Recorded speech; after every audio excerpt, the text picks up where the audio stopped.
Good morning, football fans across the world.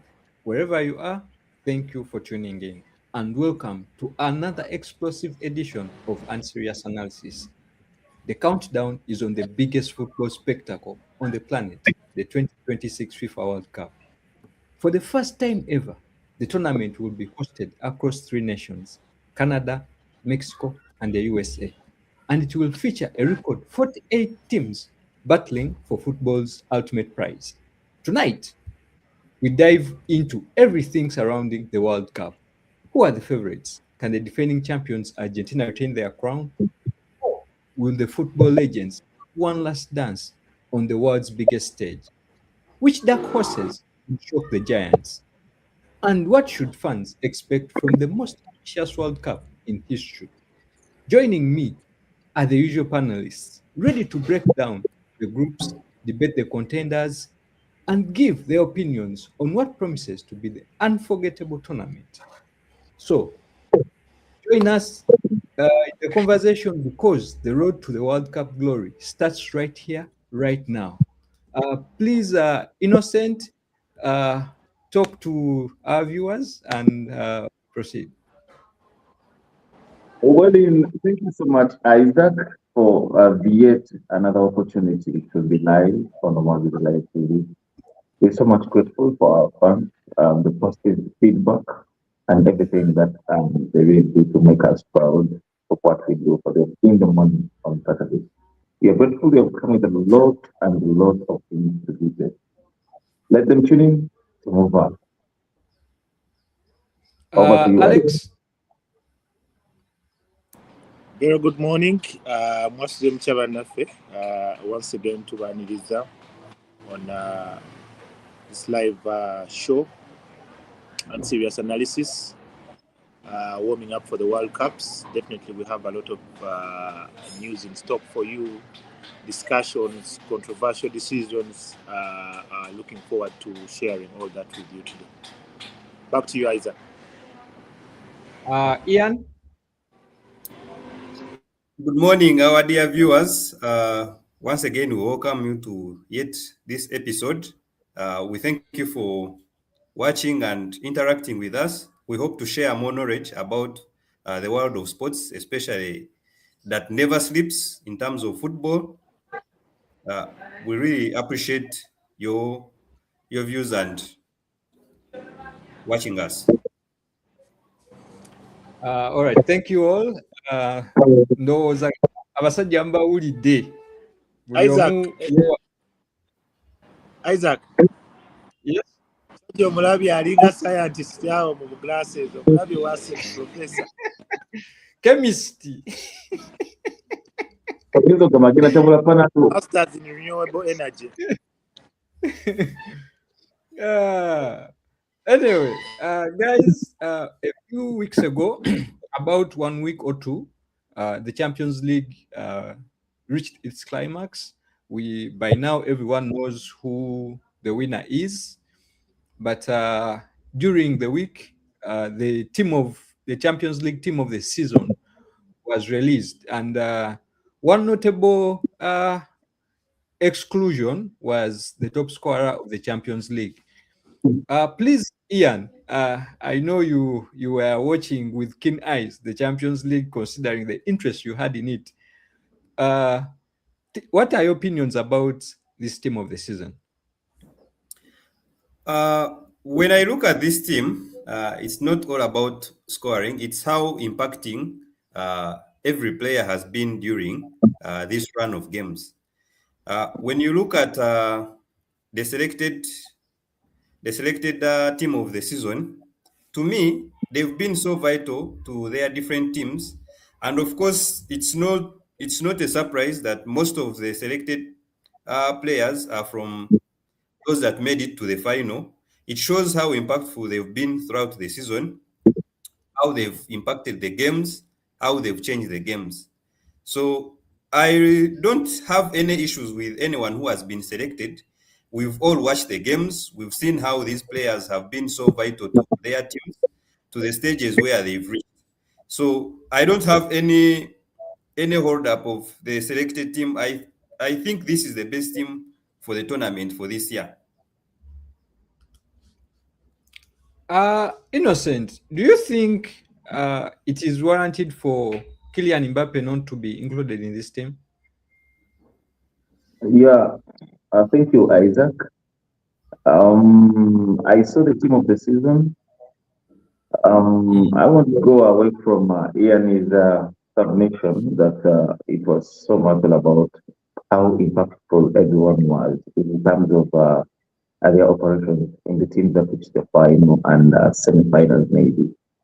Because if the producer can get me that team of the season on the screen, you can imagine how best these players were in their teams, and the likes of Kylian Mbappe, the mere fact that they were knocked out from the first phases. If you have Nuno Mendes and Llorente, however much the Llorentes were actually Baba Giramu semi-final, he really played good football. I would hope he's someone who would not be there, but then I remember the football played and the stage they reached.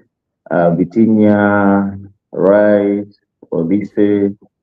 Really, you can really go still with Ian's submission that it was so much about what impact did they actually have to offer in their teams to the final. Kylian Mbappe was good. He scored nice things. He did everything. I didn't know about goal. Yazikubira mbibinja bazikubira mbibinja wanamukwota n'esemi. That's what we are there. Just thinking that way, but still I would go for the those who had the advantage and the impactful bit of it in the team. This was a great lineup. This was a nice pick. Toina Bunyomamu, Toina Bujam, Kudo Kushenia, Yawadi Florent or yo. I really need to do about why he is there, but the other people are very okay, I think, personally. Over to you, Isaac. Thank you, Innocent. Nayenga nchali nawe Innocent. Temwabadde muzanyi wa Man U. Ndowooza engeri gye mutabadde muzanyi wa Man U waliwo waneeno omu ku bantu baffe abalaba sheeno. I think the name is Eli. Eli is saying it's my birthday. Can you please sing for me happy birthday? Sebo engeri gy'otalina muwagizi wa muzanyi wa Man U. Eli needs a birthday song.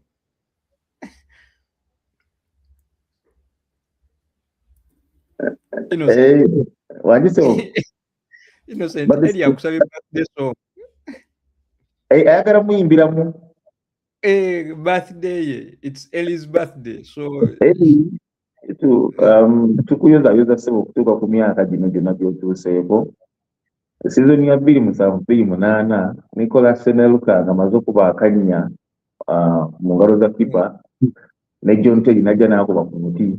Manchester United yawangula Champions League. Nali ndaba bulungi nnyo omupiira ogwo kyoneka naye engeri gy'oyagala okuyimbira akalima ka birthday mbadde nsaba nkuyimbire nti happy birthday dear Eli. Happy birthday Eli. Happy birthday Eli. Happy birthday. Hey. Kati Isaac ofuse backup singer. Nze nkubalaga nali lwakuba nti nadda mbinene ebintu naye nze nali nkubalaga. Nze nkutika n'okutya. Eli kapateke nakatuweereza. Anyway, away from that, guys, whoever is watching, if you're new to this channel, this is Unserious Analysis. So, ebintu ebera serious naye ate tusekamuko. We continue.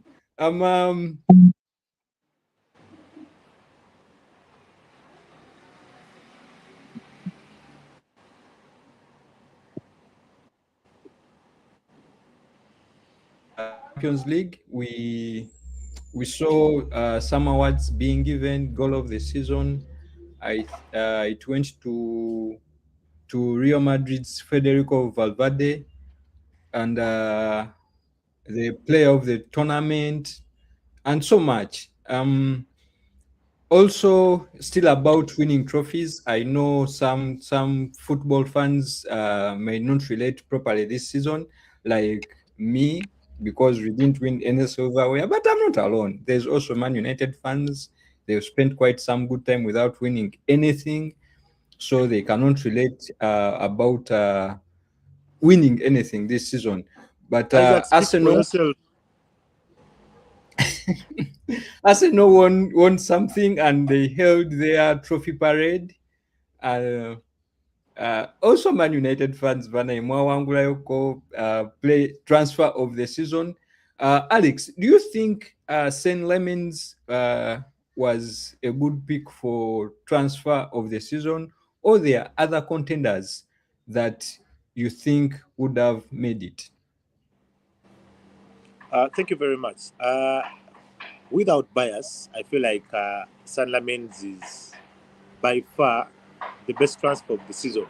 We've been joking about the Man United DNA and the algorithm that they were talking about, of how they want to track players that don't really have a name yet, but can be able to come in a big team with all the pressure and be able to live up to the expectations that we have. And if I'm honest, I was listening to the news. I'm like, there's this young kid from Antwerp, and what killed me is one of the people he was looking up to was Simon Mignolet. So my head was Mignolet. I could not wrap it around my head, thinking he's looking up to this ex-Liverpool funny guy. And without a doubt, Mignolet was actually a very, very good goalkeeper. And it felt like those are one of the few occasions in modern day time where I give kudos to the scouting team for Man United, that they went out, saw a prospect, and believed in the project and gave him a leap of faith to come to the team and take charge. And indeed, he has lived up to that expectation. And I can assure you that he can only do better, especially if the defense becomes more consistent. Because sometimes when they open you up and the defense is weak, you're able to leak in more goals. But if you have a midfield that is being able to cover and a defense that is really, really good, you can see what is happening to Raya. I mean, he's a very good goalkeeper, but the backline defense of Arsenal also does a lot to make sure that he gets in those. I think as Alex is experiencing a bit of technical issues there, but Ian, Zubimendi was one of the players that were signed in the summer heading into the season. Do you think he must have had a say in who wins the signing of the season, or there are other players that you think would have made a good fit for this award? Thank you, Isaac. On my end, well, he had a very good first half of the season where he impacted so many games and scored some bit of goals and assisted somewhere. Choosing him for the signing of the season, considering, this is something to do more of a good PR for some players. So Lamens has been good, yeah. But when you look at the team itself of United, they've had quite some players that have been impactful to the game. So it is more of the PR side. I believe there are so many good players that have been signings of the season. For example, I could choose Donnarumma over Lamens based on so many games that Donnarumma has saved them and how he made them, of course, to win the trophies, the two trophies they won. Zubimendi, he has been good, but when you look at the second half of the season, he quite didn't have it because I think because him being in a new league and then the physicality of the league and then the minutes played, he somewhere lost the fit. So I don't think I would pick him as the signing of the season. He has been good, but not to my pick. I would go for Donnarumma instead. Thank you, Ian. Innocent, what do you think about the award that was given to St. Lamens? Well, St. Lamens, with a total of with a 67% percentage sale ratio byabadde alina ku Manchester United okuva we yajja akoleddemu clean sheet mwenda mu Premier League. Sorry, clean sheet munaana. Beg your pardon. This has been good. Kati kwa wale mpira gya Manchester United okusinziira ku kitwe tulaba, he has been there for the team. Asevinze ebintu bingi, olwomulaba ggoolo olumu zandimedde. Gwe mulaba nga ggooli munywako eba erina okumunywako. But to me, okwawukanako ne Ian, I would still go for St. Lamens without bias. The fact that I'm a Manchester United fan, not to that, but I think he really well deserved that. He has been good. Team agiberedde watuyambe mu bintu byonna ogenda okulaba nga waali asevize guno abantu gaba. We have felt that there is a very big difference between Onana and the recent goalkeeper, St. Lamens. There have been a really great. There has been a rift, a very big one. The mere fact that we had a very good goalkeeping, and now, so and the mere fact that he was signed in the middle of the season, that really helped us so much. So I think it was the best decision by the PFA and the Premier League at large to select him as the best goalkeeper of the Premier League. Signing of the season. Signing of the season. Okay. Moving forward, away from St. Lemens, but still in the United camp, also Bruno Fernandes was given the assists record. I think he's about to win the PFA Player of the Year, and also Erling Haaland, top scorer, O'Reilly, Young Player of the Year, but still in the silverware atmosphere, Arsenal held a trophy parade. Arsenal yayigumiza ekibuga London. Si kyokka kyokka, wabula Bungereza yonna n'ensi yonna. The celebrations were wild. After 22 years, Arsenal won the Premier League and the celebrations were everywhere. Uganda was put onto the map, as in it was so amazing to watch the passion the fans exhibited. Ian, you're an Arsenal fan. Please, this is your time to shine. Well, the excitement is still there for winning a league after so many years. So the parade was rightfully done. So I believe it came a little bit cold because of the loss of the Champions League, because the excitement was more. If the two trophies were all acquired, I think it would have been mad. When you look around all the world, celebrations were happening everywhere: Uganda, Kenya, in Asia, in the US, even the UK itself. So I believe it was something that people were eagerly waiting to do, despite all the slander, all the ridicule, all the trolls, all the banter that has been happening to the team over the last 20-something years. AI. Why? Ennaku zino kizibu okumanya nti kino kya AI oba olina kukitwala mu deep analysis to cross check. But for me, the thing that I go with are videos mostly. Pictures are so much altered. I choose to go with videos. When you look at the videos, it really says a lot about the win that happened. The excitement really says it all. The celebration say it all. Because this has been long overdue, being second for 3 consecutive seasons, and then it felt like it was never going to come. At some point, there are some games that happened over the season, and it felt like the trophy was going somewhere, somehow. But then also, we also give credit to that Arsenal team. They've been top of the league for the biggest part of the season. For the biggest part, so it has really been long overdue that the trophy was going to come and the celebration. So people planned, and the excitement was worth it. The celebrations were worth it. Alex, as a person who supports Arsenal, how did you feel seeing all these pictures, the celebrations and everything? Also, I think you were stressing a point earlier on before network interrupted. Please continue. Stress your point. Take your point home and reflect on Arsenal's trophy celebrations.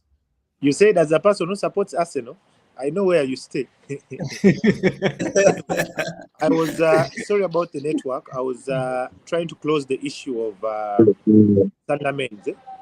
I hear you, Ian, when you talk about Donnarumma and Zubimendi. To me, the thing is simple. I do not expect Zubimendi or Donnarumma to give us any less than what they have been giving us. So definitely, when you have Donnarumma coming, you know what he's capable of.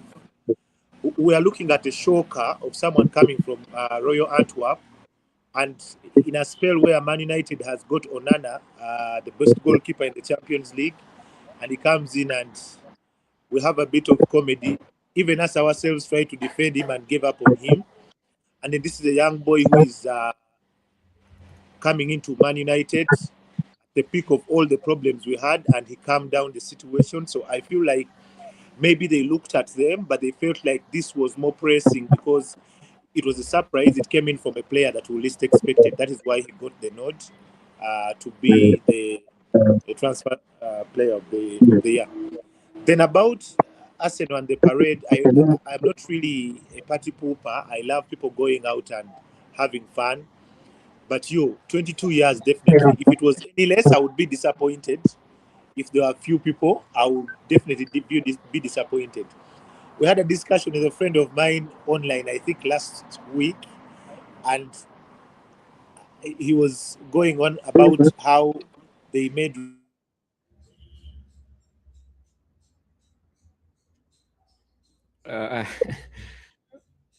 Alex, I think that ka network kai kakamuzemu ne kamukubatte. But moving on, we shall get Alex back. The technical team is working on it. Moving on, but still in the Premier League, we had a transfer that might seem to be very significant and have a big impact on the league next season. Liverpool confirmed the signing of Andoni Iraola as their manager a few days ago. Ian, do you think Andoni Iraola was the right fit, or is the right fit for Liverpool to get to contend with Arsenal and give them a run for their money next? Well, being an Arsenal fan, I do not fancy that man so much because he's one of the few managers that have given a headache in the league based on his style of football.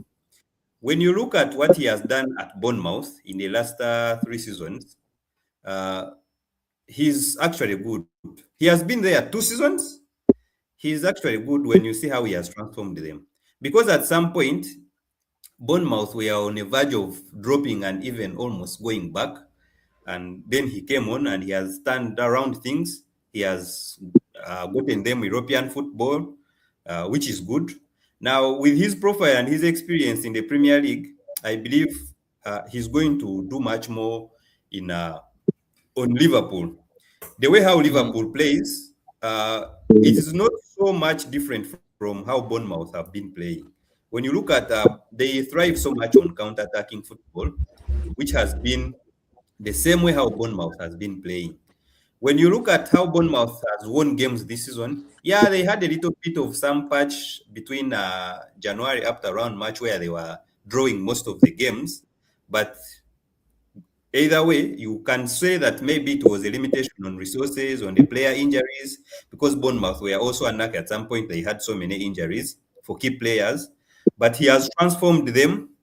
He has given them some bit of identity that now Bournemouth is a team that can be mentioned when you're speaking about serious teams in the Premier League. When you say about contending for the Premiership next season, definitely I believe Liverpool is still a team that has the quality of the players. With a few additions, I believe if they are able to replace Salah properly, and I still believe they haven't replaced Nunez and Jota. Those other players they have they're lacking a little bit. So with a few signings, if they make the signings right, him being there early enough, he will be able to spot the right talent that he will need for him to be competitive. However, it will be a little bit challenging to him considering that where he has been, they've been only playing domestic competitions, but now they are going to be playing also at an European level, and the number of games increases, the demand also increases, tactics now are supposed to change because he will be facing teams from different countries where it requires him to approach games in a different fashion. So, yeah, Liverpool as a team, few additions they will need because they still have quality players. Few additions they will need for them to be competitive for the next season. And then with the manager, I believe tactically he's good. He will be able to give a good run for the competition for the next season. All right. Thank you, Ian. Alex, we have one Nathan Mwonge here saying Alex is intentionally messing his network when he's about to compliment Arsenal. I agree. Please, Alex, don't mess up with your network. I'm still holding you to what you were saying. Please continue as after you reflect on Andoni Iraola's appointment as Liverpool manager. Thank you. I think it's Mwonge who is playing with my network, because every time I'm trying to say something good about Arsenal, he doesn't want. He wants to keep me in that in that zone. But definitely very good to see. I am all for football. I loved how they came out. Very, very many people. I have a brother-in-law who flew from Netherlands to just go for the parade in the middle of the week. Definitely losing all that money just to show up for Arsenal. Very, very beautiful to see. And I honestly, I live for that. I live for that. We want to see that. I was saying, if we didn't have that, if we didn't have the record numbers, I would be very, very disappointed with the Arsenal guys. I don't know if Prince traveled, Isaac. We are waiting for his live videos for the parade, but definitely it's beautiful to see. About Andoni, my worry is when we had the transition from Klopp to Ancelotti, the Liverpool fans were able to see silverware. Definitely, they took the EPL. I don't know if they're prepared for something that might come a little bit different from Andoni, because I don't think he's going to come through and be able to get the EPL. The only consolation would be if people are mature enough to understand that he's going to rebuild and a lot of things will happen. When we got transfers of Ekitike, Isak, I felt like Liverpool was definitely in the running race to make sure that they take the EPL, but it was not the same. So it's not about having the squad. There are lots of things in there. When you look at Andoni's record, I don't think he has handled a big team. I know sometimes we say yes, that, but it is something that is really big. Are you able to handle the pressure?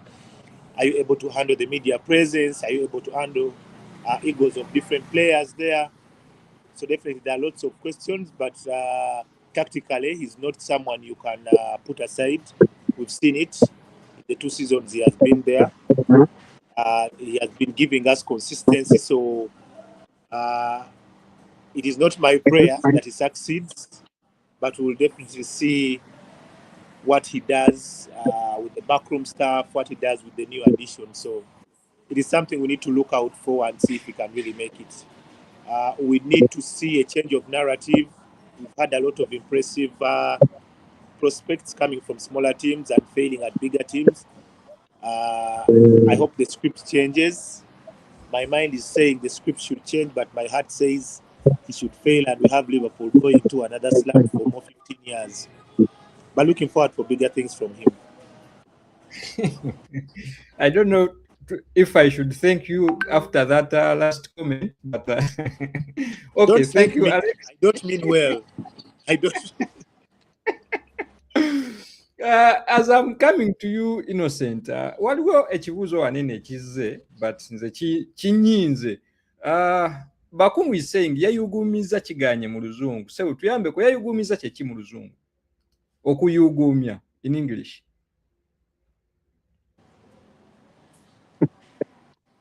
Yayogumiza ndowooza ngenda kusooka kwebuuzaako ku mbuga nga sinaba kukidda mu nnyinza okukola ensobi. Anyway, by the way, Innocent Chirabo is a person that works with Grimasu Investments Limited. Be batteekamu ensimbi wano woba onoonya omusenyu, woba onoonya concrete blocks, clay bricks, plaster sand, whatever kind of sand, yellow washed aggregate stones, please reach out to Grimasu Investments Limited. Basangibwa wali eri ku Kisache shopping mall level 2 Ntinda. Yeah, I think I got that level 3 Ntinda. Basangi ku Kisache mall. Ebintu bya babireetera ku Sino Trucks, but at very affordable prices. So do not hesitate to oba inayo ka project ko zimba oba inayo mukwano kwa zimba mulagire ku Grimasu Investments Limited bamuwe ebizimbisibwa. Innocent Andoni Iraola. One of the few of the transfers that are being mentioned is Yan Diomande, Bradley Bakola. This could be one of the two, one of the first signings for this guy. What do you think of his appointments and the profile of players they are looking at? Thank you so much, Isaac. Tuliku level 2. Shop number 6 and 7, Grimasu Investments. I wanted to correct that. What do cities were good? So the two kai. Neyanziza sebo kuntereza muka. Kakati badde ngezako kusoma wano ku Graham Potter. Omanyi luli nakola submission yemu. I actually did some submission about Adani Raiola. We were talking about him having a good season, taking Bournemouth to the Europe and everything like that. Graham Potter akugamba nti he felt immense pressure, even revealing that his family received death threats during a 6-game winless. Bamusakinga April 2nd, 2023. Yamalawo emyezi 8 gyokka. Omuntu gwe bapointinga mu 2022 awo ndowooza nga November gwako. What does it mean? I'm going to maintain my stance. Adani Iraola is a very good coach, no doubt about that. We have seen him do wonders. We have seen him at the end of the season coming in for Arsenal 2-1 ku Emirates n'abakuba omupiira bapasa omupiira paka mu dakiika ya 9 n'abakuba omupiira golo 2 tumulabye agenze n'agamba I'm not doing this to only Arsenal. He got Man City. N'akwata Man City yonga yo n'abakuba omupiira. Agenze ku Manchester United abagambi mu Old Trafford mwebani abakutte embali. So we're talking about a good coach. Yeah, that was for yawe abakwatira ddala ebipale nayo kuba n'abiyuzaayuza. But we're talking about a coach who we are speaking about Bournemouth.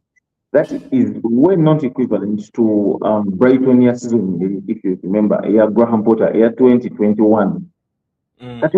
This has been the same. Brighton year 2021, Iringa, Bournemouth year 2025, 2026. These are same teams in terms of performance. What to make a Brighton? Why am I saying this? Adani Iraola is a very good coach. I'm so happy about his appointment at Liverpool, but we are not ruling out what the big teams are doing with small coaches who have come. I give you examples here about the small coaches that have come from their small teams where they have performed effectively and they have failed at big teams. Example, Sausage Nkwade ya Graham Potter. Enda kuwa Ruben Amorim for Sporting CP ya Vayensi Yonange Mwana. Actually, akugamba when Manchester United called in, he had no another second thought into Van der Rose yagendera okubanga he knows what it means to be at Manchester. These small coaches, they may know what it really means to be at the big clubs, but they don't know what it takes to be there. Now, what fund base, now what big investments, now what big the players, the old players who have been there, name for Manchester and name government team. Money in our garden. erina scores, erina Roy Keane, aba team endala Ian Wright, Michael Richards, Thierry Henry. These people are on the media. They are trying to speak unto you. They are trying to pressure you. Era lumundu was Ruben Amorim ngali ku Manchester wagamba nti tukoze kyetukola naye bagali Neville ndowooza balina kye bagenda okwogera ng'akulaga nti kino kimuyingira ddala bayogere nti abifuna to close them. So I don't know being a good coach, no doubt about that, but my only worry is it has been difficult to find a smaller coach. Okay, not a smaller coach, but a coach of their CV perform at the big levels. This has not happened. And that's why when Real Madrid, Paris was the Alonso Vigani, Paris Abero Waligani. It sounds like they're opting for older coaches. But Jose Mourinho, it sounds like Nori the singer, Omukulu Florentino Perez, the singer of the Carolero, yes, signing here, Jose Mourinho. So my point here is, however much good Adani Irola has been this season, will he maintain it at Liverpool? Now, for example, yashokiriza Graham Potter, batukana okutiisatiisa family n'agamba naye sika mulimu omuntu ayinza emyaka 5 n'agamba kankole ki kangende. So he's a good coach. We're not doubting his tactics, the way he plays football. He has been playing flowing football. Everybody was enjoying it. Silver notuuka ku final ya Champions League ni mwezi bira bagai tugirumbi. So my point here is, will he really get this with Bournemouth, Nigeria for Liverpool, with good players like Ekitike who are recovering maybe like in January, Isa Kanyanja kuba komio, aina Makate Malonga, aina Zobosola, aina Makalsta, aina Gravenberch, with silence kati ogabi ku Yandi Amondo yagambye nadesoma statement yagambye nti kuva buto mama wawagira PS gine taata we agamba ate n'ekyokubiri, it is the best team in the world. Lwaki nange basigala negisambira ku nyinza okuli obulungi. So kati alinga kuba loopholes zeno mu Liverpool, but it's all about how they actually handle the market when they get in for him. But he's a good player. I've watched him in Ivory Coast versus France. I watched the match. It was a very good match. Yandi Amondo yashowcasing ebintu bingi ng'era alinga agezaako okwegula ng'alinga agezaako nti mundaba. So for Liverpool, but Liverpool, they have a lot of players who play the left wing forward. Beetaaga eri omusambi oli owa left eyisara gyabadde. I don't know how they're looking about that, but he's a good player, no doubt about it. I saw him, he has done things, and what the Mwami Ibrahima for not a contract in India, other than Mwaka Center, now for the one of Mwaka Center alone. Liverpool your team on waiting, but this team ati munaye goyinza okuba olina ekiti kye weerabiramu naye ng'ate abakulaba nabo balina bye bakulabira. Omusaala bagabamu n'emmere babawa emmere enkalu ne batopinga. Producer Alex mujjeeko Mike. Anyway, thank you Innocent. Alex, as I'm coming to, but I'm going to go back to Ian a bit. Ian, between what do you think of these managers that have come up, the younger managers, and the comparison between the younger managers and the old age? Thank you, Isaac. When you look at football management, it's more of course, there are things that happen on the pitch, and then there are things that happen off pitch that impact so much the game, and they are really so detrimental in how the team's success will happen. I've seen this with Arteta and with a couple of other young managers that come from the small teams, as Innocent has mentioned, that some may prosper and perform, then others fail. When you look at the managers who usually come from those small teams, in terms of resources, there are a few factors that impact their success on the big clubs that they join. You find a team like Manchester having all the resources to buy as many players as they can, pay as obscene salaries as they pay. But then again, it now also goes back to the external pressure that comes from the media, the commentators, or the analysts. The pressure really impacts the performance of certain managers, and then also the politics surrounding the players themselves when they join the team. When you look at, case in point, the time when Emery joined Arsenal. Emery joined Arsenal at not so a good period, but the players, he inherited players that were from Wenger, and of course Wenger had a legacy with the team. And then when he joined, everyone was like, he's a winner, he has been winning. But then he reached at a point where he didn't get much respect from the fans themselves. The media itself did not like him as a manager. He was a winner, yes, but he didn't get much respect. So everyone did their job to push him out. The management was not happy, the fans were not happy, the media was not happy, the players themselves were also not welcoming to him based on his style of management. Then when you look at how Ancelotti has been he was lucky in the first season based on how the performance of the league was.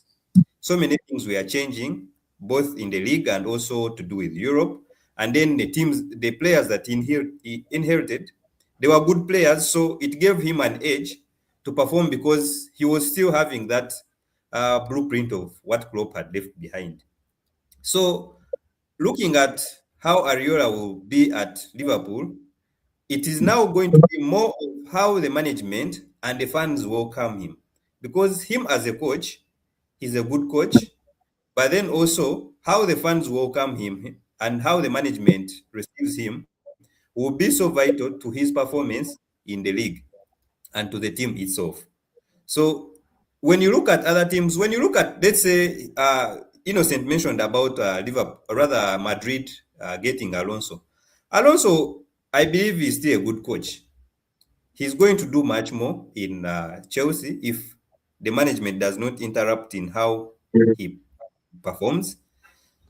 At Madrid, you can say he was unlucky because I think the fans did not embrace him so well, and so did the players. So it gives a challenge on the managers themselves. Then, of course, the pressure for winning. You join a team that has been winning, and then people start slandering this, like the external bodies, like I mentioned. So Osanganti, so there are forces really outside the league or the team is determining how the coach is going to perform. So it is important how the fans and the management welcome the new manager for their success in the team. For me, that's what I think. Over to you, Isaac. Thank you, Ian. Looking into the comments, we have Asha here saying we are live in Qatar. Big up, Asha. Thank you so much for tuning in. We also have Matthew saying the only pressure I think Iraola will have is to make last summer's previous signings shine. He also goes ahead to say, how about Adam Scott, who would be a better fit in Liverpool? Innocent, what do you think of Matthew's comments? Adam Scott and Wharton. Abadategeeza Adam Wharton ne Alex Scott. Yes. Alex Scott oyo wa Bournemouth kasijja kuba wakati, in fact ku mpira gwa Arsenal ne Bournemouth ke kakutula Arsenal kagikuba eyo goal eyokubiri yaddako kalungi no wakati era kandi kakola comments kavuga bamuli bakabuuza why do you think he didn't feature for the World Cup selection. Nekagamba nange noonyize nnyo nakejje ku mata nadde neebase actually nga nkimanyiira kubaako naye balonda basambi naye nange nadendowooza mwendi, but it's unfortunate. Actually naye yayogedde nga Maguire lwaki tebamuyise, but Alex Scott is a very good coach. I mean, he's a very good player, and Adam Wharton, actually they all play composed football just like Kobe Maino. Kobe Maino abadde so outraging Amorim bamugobera. Then the previous coach Michael Carrick selected him for playing, and he managed actually to bring his roots up. And that's him being called up for the England squad. Alex Scott is a very good player, and Adam Morton, both are very good. But Liverpool at the moment, and then I could have comment it's the best team with the best midfield. They've a single midfield in Bungereza. Go in a Gravenberch, or in a McAllister, or in a Zobosolai. Okay, the mere fact that they're going to play very many tournaments, Alex Scott is so later. Ate jjukira alina influence ya coach we kati yagenze ku Liverpool kati naye basobola okuyingiramu awo. I think bacoach bano balina nnyo bano akantu, if they leave their teams they actually come with players. Ndowooza tukyokuzaako ndowooza nnyo ku Ruben Amorim yali agenze okukola actually transfer gyo kaleeze yalina kujja mu Manchester United, but Arsenal ndowooza in one or the other they managed to snap him away. But these coaches who actually get teams, Kiringa Isaac Issa onafuna omulimu ku Sky Sports. Noga abamnaye n'abamajja bange ngenda nabo gundi gyali ajje. Alex Simuleta ngeri ku Sky Sports. Ari ku Sky Sports naga inasije bange basatu babiri tujje nabo bajja kola omulimu gwe twetaaga. So the same thing with these coaches, when they leave their former teams to their new employees, they actually tend to come with these players. Adam Morton, Alimu Crystal Palace, he has been good, he has been consistent, though he has been playing wise. Oh my God, even he won the MVP, man of the match award in the UEFA Conference League final. He has been good at Crystal Palace. Left him alone, then Alex Scott too. So I think if the best option, which I think will be likely to happen, would be Alex Scott ku Bournemouth. The mere fact nti alina influence ya coach we nti kati yagenze ku Liverpool. That's what I think personally. Thank you, Innocent. Moving on, we also know that Adam Morton is on Real Madrid's radar. They are also looking at him. So, Alex, do you think between Adam Morton and Alex Scott, who would be a better fit for Liverpool?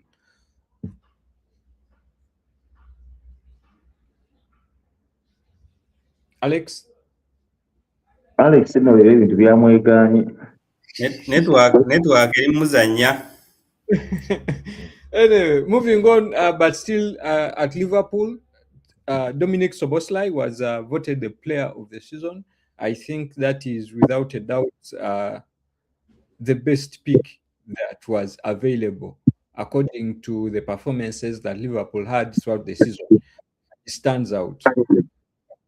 And also one of the Premier League's best right back of all time, that is Andy Robertson, ended his very, very illustrious career at Liverpool and decided to join Tottenham Hotspurs. Ian, do you think this is a step in the right direction for Tottenham to sign Andy Robertson? Well, Tottenham have struggled a little bit defensively over the last 2 seasons. And looking at how Robertson has been, and then of course defensively, and then on the creative side, because when you look at all their fullbacks, I really have problems with Tottenham's fullbacks. Either Spence or there's some other guy who plays, or Romero. He has been on and off. Then the creativity has. So on Robertson's side, Liverpool has been so demanding in that it now exerts a lot of pressure on him and his performance, and based on his age, he can no longer run so much. He can no longer physically compete with most of the attackers in the league. But when he goes to a team like Tottenham, who needs more of the numbers, and then of course their pressure now reduces from last season because now they've survived, having gotten a new coach, Robertson will thrive under De Zerbi, since he's one of the best passers I've seen as a fullback in the league. He's so accurate with his crosses. So to me, he will work well so much for them. He will add on to the numbers that they need, and he will be able to help Romero on so much in terms of relieving his pressure in terms of creativity. So yes, he will work so well for them. He will really be he's going to be a very good addition to them. That's what I think. Thank you, thank you, thank you, Ian.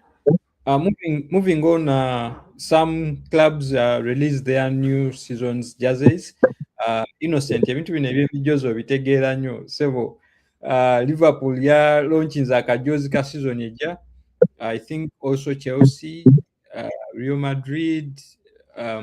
Please take us through what you think of the aura these jerseys give off. Ngezi gino olumu kale nga Ian yayogedde nti abirivingira nnyo mu video olumu ebifaananyi babigira nnyo ne bakisuusa ogenda otuukako mujoozi nga tekivaayo so kati nze olumu nzira gulaba physical wali nengenda wali ku jersey city wentera gigula naye ndaba naawo okay. But the best team that has been producing very nice jerseys for the last 5 years has been Ajax. Ajax mugirabira awo akapiira katono bakuba akapiira katono nnyo naye bino ebintu by'okweyambaza babisobola. When you look at the Liverpool jersey, obutuli bwe bataddemu gundi obwoya bw'enkokoozi n'ensejjere it looks musajja gwe ate nga mbadde njagala ngukuteekemu nja kuba neyanzise naye it looks to me I'm just trying to kati ora kyekikyonga nti wano gulaba nga gulinga ate gutali ekivaayo naate ogenda ogutukako nga masavu. So majorly ibintu bya jerseys ibintu by'okwambala the wears, I mean it's so much good when you have seen it physically, but when you watch it on the internet elinga mmere kati bakola graphics wa restaurants ogira akamere konna nga kali kalungi n'olabanga kafaana bulungi ogenda okukatuukako ng'ettooke basiizeeko siigi and you imagine.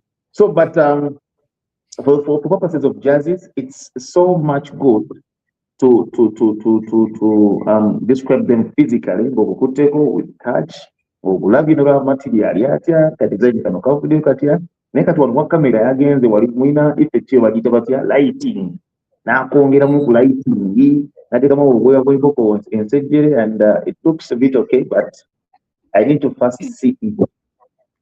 Yes, sir. Okay.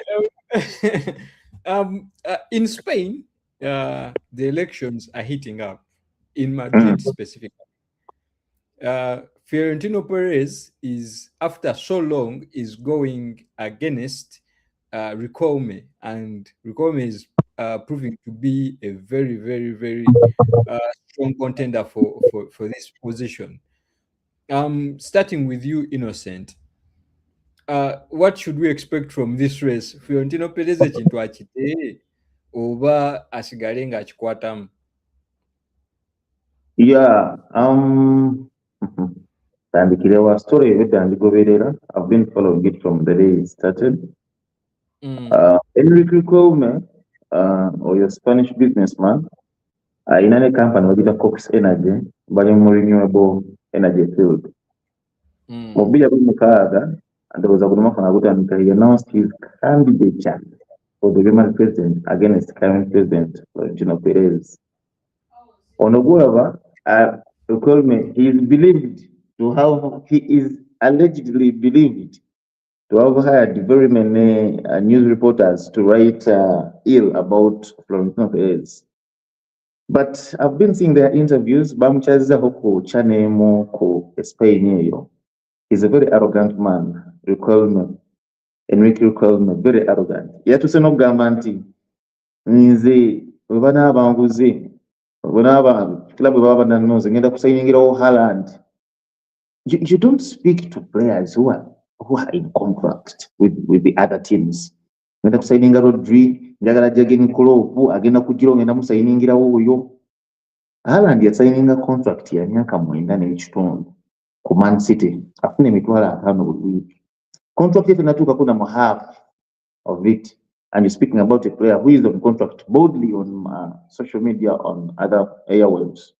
So Riquelme, Yeah, he may be having his money, he may be having his ambitions as a person who at one point wants to take over at Real Madrid presidency. Innocent, Mm, let me interject a bit. mm, At one point, we saw Fiorentino Perez make such promises, and he fulfilled them with the most outrageous transfer that the world has ever seen. mm, Luis Cristiano. Figo from Barcelona. Mm. mm, He got Luis Figo from Barcelona, and no one could believe. Figo was at the peak of his powers. He got him. He made the promise. Figo was still under contract, but he was able to get him. mm. So, if the same situation it applies to Riquelme, you cannot really say that's why I think they have a way they do their things. According to Fabrizio Romano, I think on Wednesday, with the outrageous information, he came out and gave us a bulletin whereby he was saying Man City are looking into Riquelme's statements that he made recently, and they are trying to take it into law.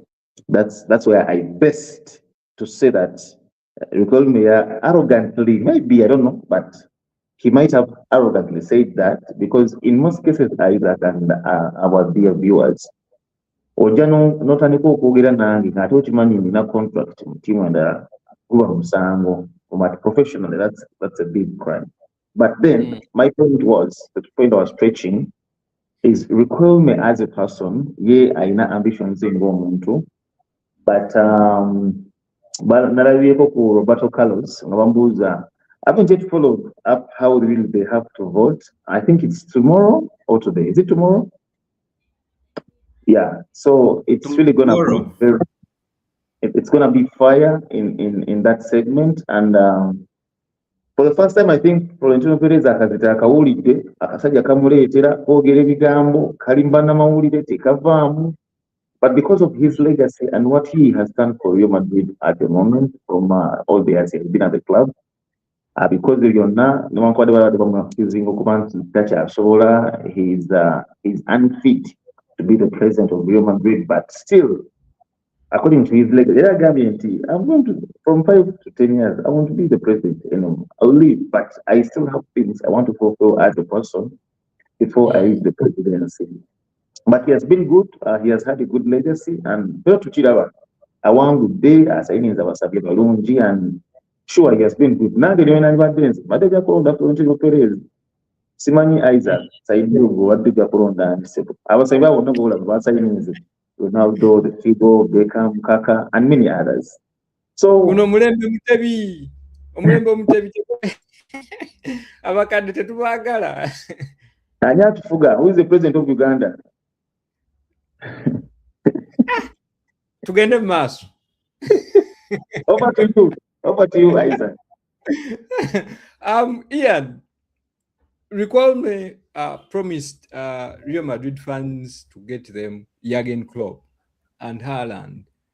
Do you think this is enough pitch for him to get the seat? As football fans or as sports fans, we always want to see something new happening in the sports scenery, whether it is a new player, whether it is a new manager, whether it is new form of management. Like you see how there is new jerseys every season. Like we always want to see something changing in terms of football. Now, Madrid is one of those clubs that thrive so much on media engagement. When you look at, when you interact with their fans online, they are one of those rage baiters that you will ever find on the social media, and then they will do anything. They will do anything to publicize something through the media, whether it is mainstream, whether it is social media, anywhere. You will find them having articles in Marca, articles in almost everywhere, and they are creating havoc on media.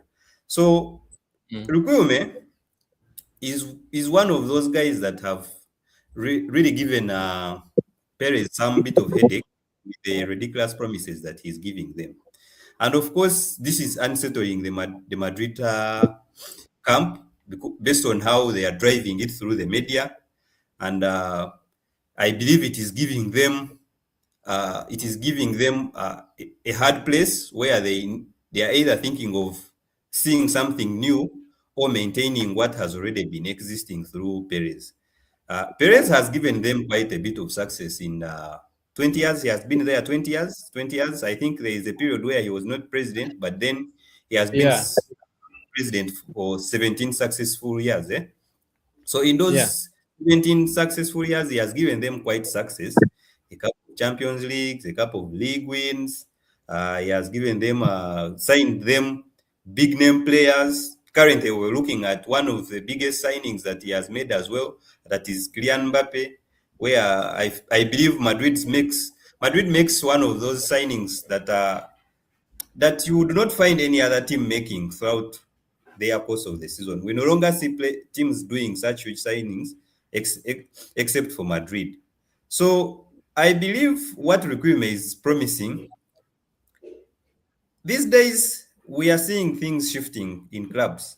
They are able now to retain because the competition and the money, if it is to do with money, nowadays, either it will be on the players' preferences to move from where they are to join Madrid, or if it is to do with money, because nowadays clubs can match up with the money. So with what we are seeing in the media and how Riquelme is driving things, how they are making a lot of buzz, it is classic Madrid. Will he be able to deliver the signings he's promised? I don't think so. But can Perez do the same signings? I believe he can. So Because I he has think done it. sorry? Because even he has done it. Pereza because it. Yes. So I think Riquelme is just giving them promises to create change in the camp. But I don't know. I don't think he'll be able to pull the same stance that Perez has done. Over to you. Okay. Thank you, thank you, Ian. We are today. We were unable to have Shaban with us, but he's here in the comment section saying Alex and Laika Mobile have something in common. Shaban, tugenda kusaba sente za karango kalaika.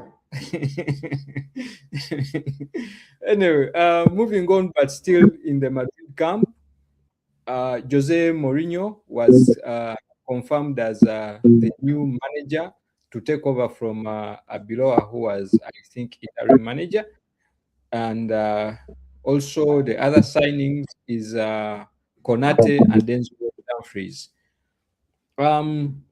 Ian, please, what do you make of these three signings so far that Madrid has? They received a here we go from the most reliable source, Fabrizio Romano. If you look at Madrid this season, if there's something that they've really struggled with, has really been their defense. When you look at their entire backline, Militao has been having a lot of injuries. Then you have their captain, who Cavalier, I think didn't he leave the club?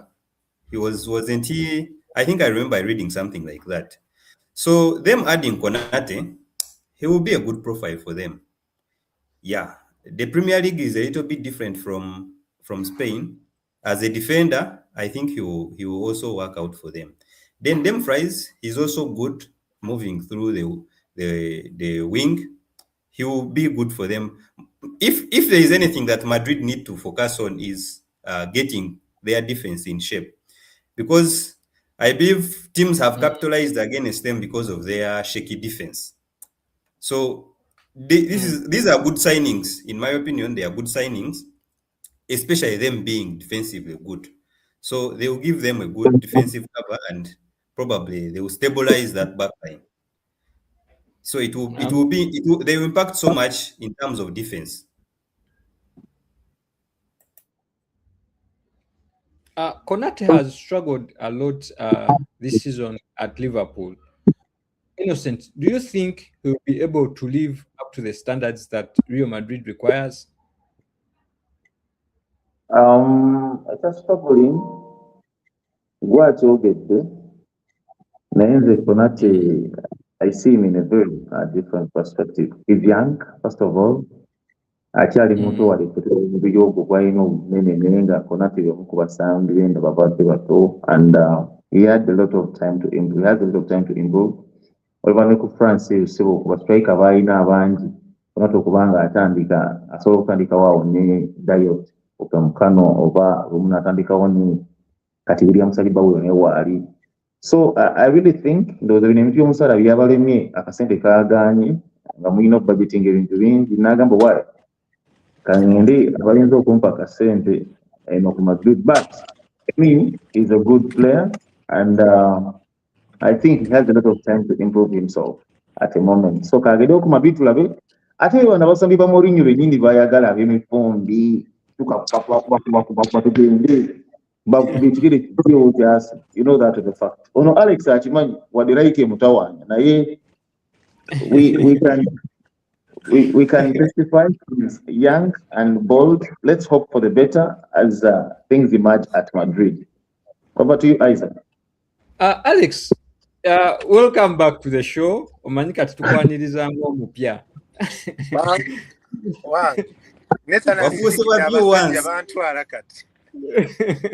Oli ku view once. Anyway, what do you think of the three signings that Madrid has made so far in Jose Mourinho, Ibrahim Konate, and Denzel Dumfries? My question is, if Florentino Perez is not elected, has Mourinho been 100% confirmed? By what we can go with, they received a here we go, and there is nothing that gets better than that. All what we are trying to say is the election is like the one for Uganda. Agenda okuwangula tumumanyi. Very, but I think maybe it won't have an impact on the signings that have been made so far. Yeah, I see. I feel like Konate has Mourinho written all over. Like, remember we said in the last the Sunday shoot, I was definitely looking at those tall players and how Innocent has said Abasajabe Mifumbi 100%. That should be Mourinho at the back pulling the shots. And I believe this is what they need, because you have to get players that are tailor-made for a specific coach that is coming in. I believe very, very good additions. Those are players that Mourinho wants, players that come and want to die on the pitch for you. Konate should have a bit of more consistency from what he has been giving us, and also his in and outs in terms of injuries. If that is worked on, it should be a very, very good addition.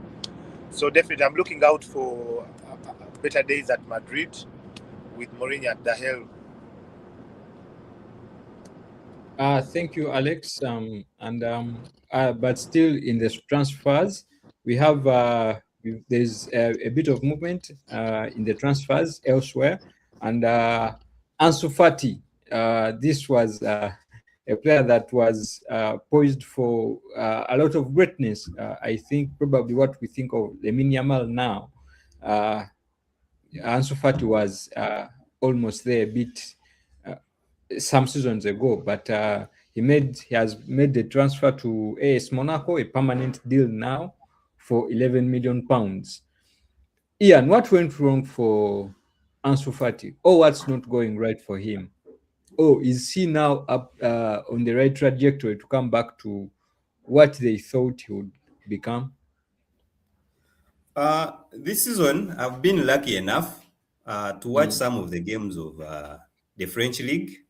I tried to follow up and see Monaco play. I must say he has tried to get back fit.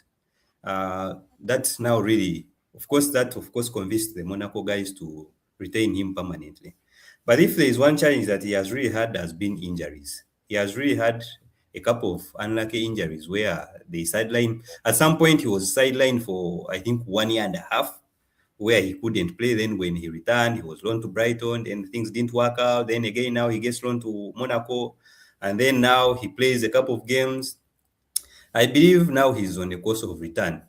Then also, when you ask, or when you say that what really went wrong for him, other than injuries, I still maintain football has so much these days to do with media, how it impacts the players themselves and the teams, the coaches, the management.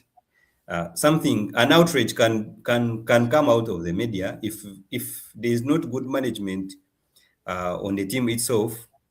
Internally, it can really cause so much damage to a player. I think he rose up at a point where Barcelona was struggling a bit. They had changes as the team, because at that point I think it was Xavi who was managing them. Then Xavi stayed for, I think, for a season. Then he left after winning them a league. Then of course I think it was more of the impact of COVID, and then the finances, the limitations in their transfers, then the resources to strengthen their team, then also the backlash, then the fans themselves, they didn't really fancy him so much. So the signing is right for him if he stays fit.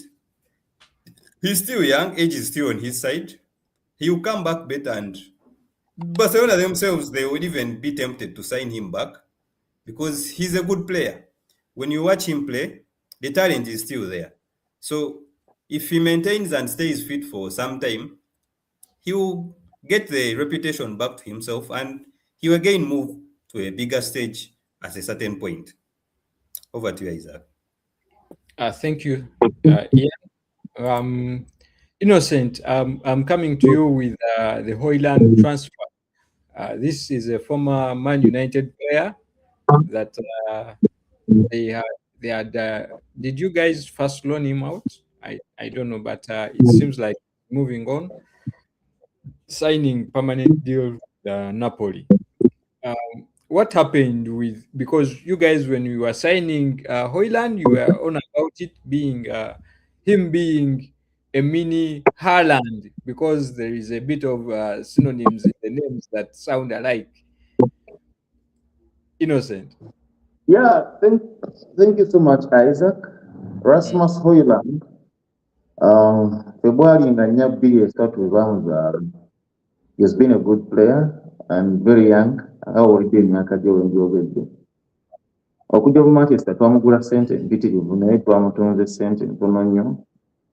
The mere fact that Ruben Amorim and the group at that moment were at the team saw it wise to loan him out because of his inefficiency at the club at the moment. He wasn't scoring, things were not going good for him, poor form. He had gone some good matches without scoring, and team nesero negamba Hoyland sogendeko mu Napoli ne batekamu ka close akagamba nti waliwo balina we batuusenga bakkiriziganyiza aka 44 million clause, they will buy him permanently. So it's a bit absurd that I think we bought him on around 70 million plus 5 add-on, but then at the moment we had to sell him at only 44 million pounds, which really I don't know how these guys calculate their profits and losses, but to me I think that's a big gap. So he was sold permanently to Napoli because at that moment Napoli, Romelu Lukaku had got an injury whereby they couldn't rely him on when he is coming back and when he's not. And for sure, while him at Napoli, he has did a lot of things, has scored a lot of goals. Unlike the likes of Marcus Rashford, whereby he also did the same. He has performed at Barcelona, but things have not moved out well for him. Million yasatu mutano Barcelona agamba zikyamulimi kyokka ate nga yaguzibwa Antonio Gordon ab'ekinaana. Era kati omukulu musawo n'alaba nga talinawo kkubo, kati era anoonya ttiimu bajje wano mu Buweekula Samba Amasaza simanyi. But things are not turning out good for him. Baba Hoyland babaguze, he's young. I think he'll help Napoli so much. Energetic. You know, there are those players who are really filled up in the Premier League, and you see they really can't afford. Rasmus Hoyland, okay, let me say at this Manchester United big club. It's a big club, big pressure. Money money. Baba demanding and I think personally he is also happy about the transfer, the mere fact that he wants to play football and he has played it, and now they have bought him permanent. I'm happy for him. It was good, but then I don't think it was good for Manchester United. Over to you, Okay. Isaac. Thank you, Innocent. Rasmus Højlund is as well linking up with former Premier League mates in KDB, Scott Scott McTominay. McTominay. But they are going to be coached by Massimiliano Allegri, who also was appointed 2 days ago. Ian, what do you make of this combination in terms of manager? Recently on the media, there has been so much criticism on the Italian league, them having managers switch from team to team over and over. Brian Allegri was at Milan, then now he's in Napoli, then at Juve, then so he's been a good coach, I believe, because I think he won a league with Milan some time back. Is it about 3 seasons ago where he won a league with Milan? So the Juventus as well. combination, He was also at Juventus. yes, he was also at Juve. So the combination, I believe Napoli is one of those teams that be a little bit different when you watch them play, because you look at them, they embrace players from other leagues. When you watch them play, they try to be a little bit different from the normal Italian, the way we look at the Italian teams, how they play low block, you find games ending 1-0, 0-0, and all that. So I hope Allegri, what he brings with what he finds on the teams on the players that are already existing there, that he will maintain them, because Napoli at some point they can play really exciting football. So I hope that he maintains that. That is for sure.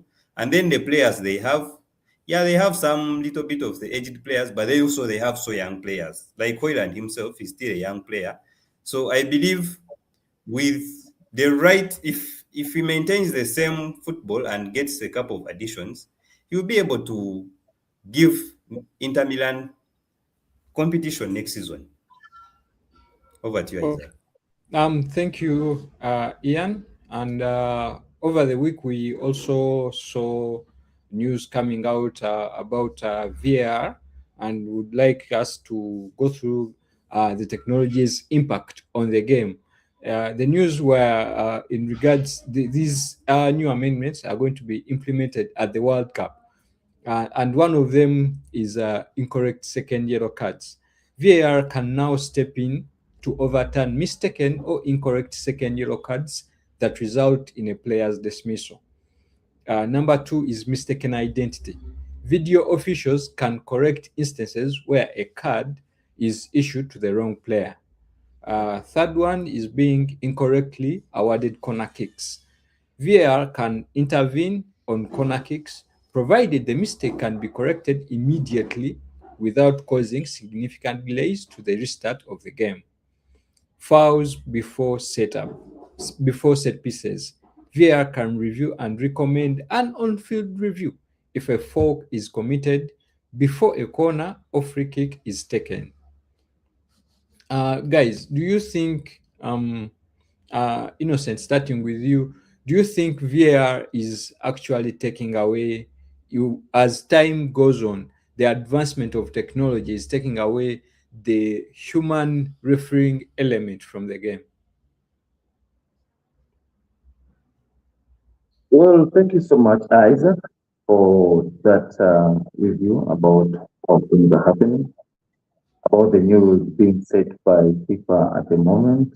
This has been something I've been looking at, so I've been studying them one by one.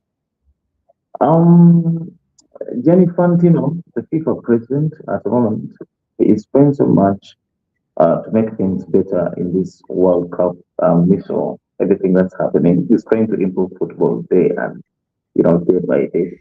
Ompira bagarogutika guberenga guli exact, which I think at one point we're gonna talk about Boa. It's going to be boring. The mere fact that we're gonna talk about vingi, ariko tumusoko mu mirire mu kativi kaina chikaravye waliwenga teno onogonda akunye gundi kwati akati ine kona tiga bade kona tulitemu akati ono akoze bwati. So personally I think it's gonna be boring. Omupiira ogwandibadde ogw'eddakiika 45 gujja kubeera mu ddakiika 60. I'm personally thinking that. So with all that's happening, I understand the developments in football, and I love the fact that we are going to that direction. But ekintu ekiyitiririre nnyo abafumbi babeera bangi nga bafumba, too many cooks spoil the broth. So I think tugenda kuba ne boring football nti omupiira gwe tondogedde eddakiika 45 tugenda kuba tuli akaseera nga tugobye eddakiika 60 nti ate balina ze bayongeddemu VAR yasose neekwata wano gundi, all those things. So it's good to be analiza. Sometimes they meet in your favor. Ekuna lumu wala makona lumu agajja nga actually Nategaliyo, but then because the referee hasn't seen that and the VAR does not actually is not concerned about that, it is not looked into. But if they are coming up with this, it's good on a lesser advantage, but then it's worse on a very big advantage. So I don't really think nze nanze nkikubyemu ebituli nti kigenda kuba kitwala obudde bungi nnyo kati omupiira oŋŋamba nti nekoona red cards for players covering their mouths during confrontations. Okay, I think this has come about the incident of Vinicius Junior oli omwana omugotigo kye yakola. I mean omu Argentina yamuvuma nti alinga enkima kye yayogera nga akutebwa tukumwa bamugamba kati waki wadde okola bwoti. I think that has come about that. Then so kondekere ku kagundi ako ngabeko and then ngamba ne 5-second countdowns for throw-ins. Arsenal bagenda kugikola batya abasooka okusimula omupiira. Okay, abantu omupiira ne bagusiimuula, omupiira ne mugusiimuula omupiira. So kati doza wakira bantu ku gundi ku ku final ya Champions League whereby Bukayo Saka yali agenda okuba ekoona nga first half egenda okuggwa nasuka neyebola omupiira gukutte atambula nga kinawolovu, is just moving, nasooka n'abigula n'ateeka omupiira n'aguteekawo ati lefa yamugamba ayinza okugulumya omupiira kyobola aguteekawo bulungi guleme kulumwa. So I actually think this is going to be boring. It's going to take a lot of time. Half tugenda kulaba nga dakiika 60. You're watching tugenda kulaba ku dakiika 60 mukirizo omugane mu World Cup. Omupiira gwatanse 0 minutes to bamale first half in 60 minutes. Take it from me, you're going to see this happening. 50 minutes to 60, 55, 60. This is going to happen. Why? Because all these corrections have to be made, and they have to be made within time. That is going to be together. I know it's a new process, and it requires actually to take time, but it's going to be so much boring. But we pray it happens for the best of football, and those who actually will be gaining from it. Over to you, Isaac, at the Sports Command Center. VAR is thought about to be a very good technology in terms of improving the game, and on the flip side, the consistency, the use and implementation of VAR is in question. Ian, what do you make of those two statements? Is VAR actually detrimental to the game, or its implementation is what defeats the purpose? Thank you, Isaac. I do not know who is in charge of making those rules. The way how I look from a biased point of view, from a biased point of view, I believe there are so many Americans within the sports management, because when you look at the rules that are being introduced, it's more of the American style. A game that is supposed to last for 90 minutes, where you expect about a total of maybe about 70 minutes of football action where the ball is into play, it is drastically reducing when you add the theatrics from the players themselves, and then also the checking of errors, the checking of fouls, and all that. It is reducing at some, I think, was it this season where they said it went to the all-time lowest, where it went to an average of about 57 minutes. That is bad for football. That is really bad for football. VAR, when it was introduced, everyone was excited about its introduction. But then the implementation has really been a tight or a hard nut.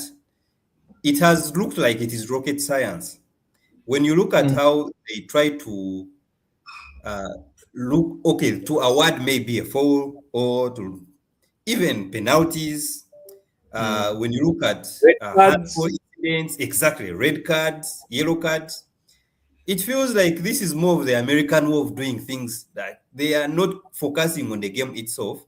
And even the introduction of VAR itself has reduced the footballing action, the ball being into play. Because when you look at games like It's what fans pay for.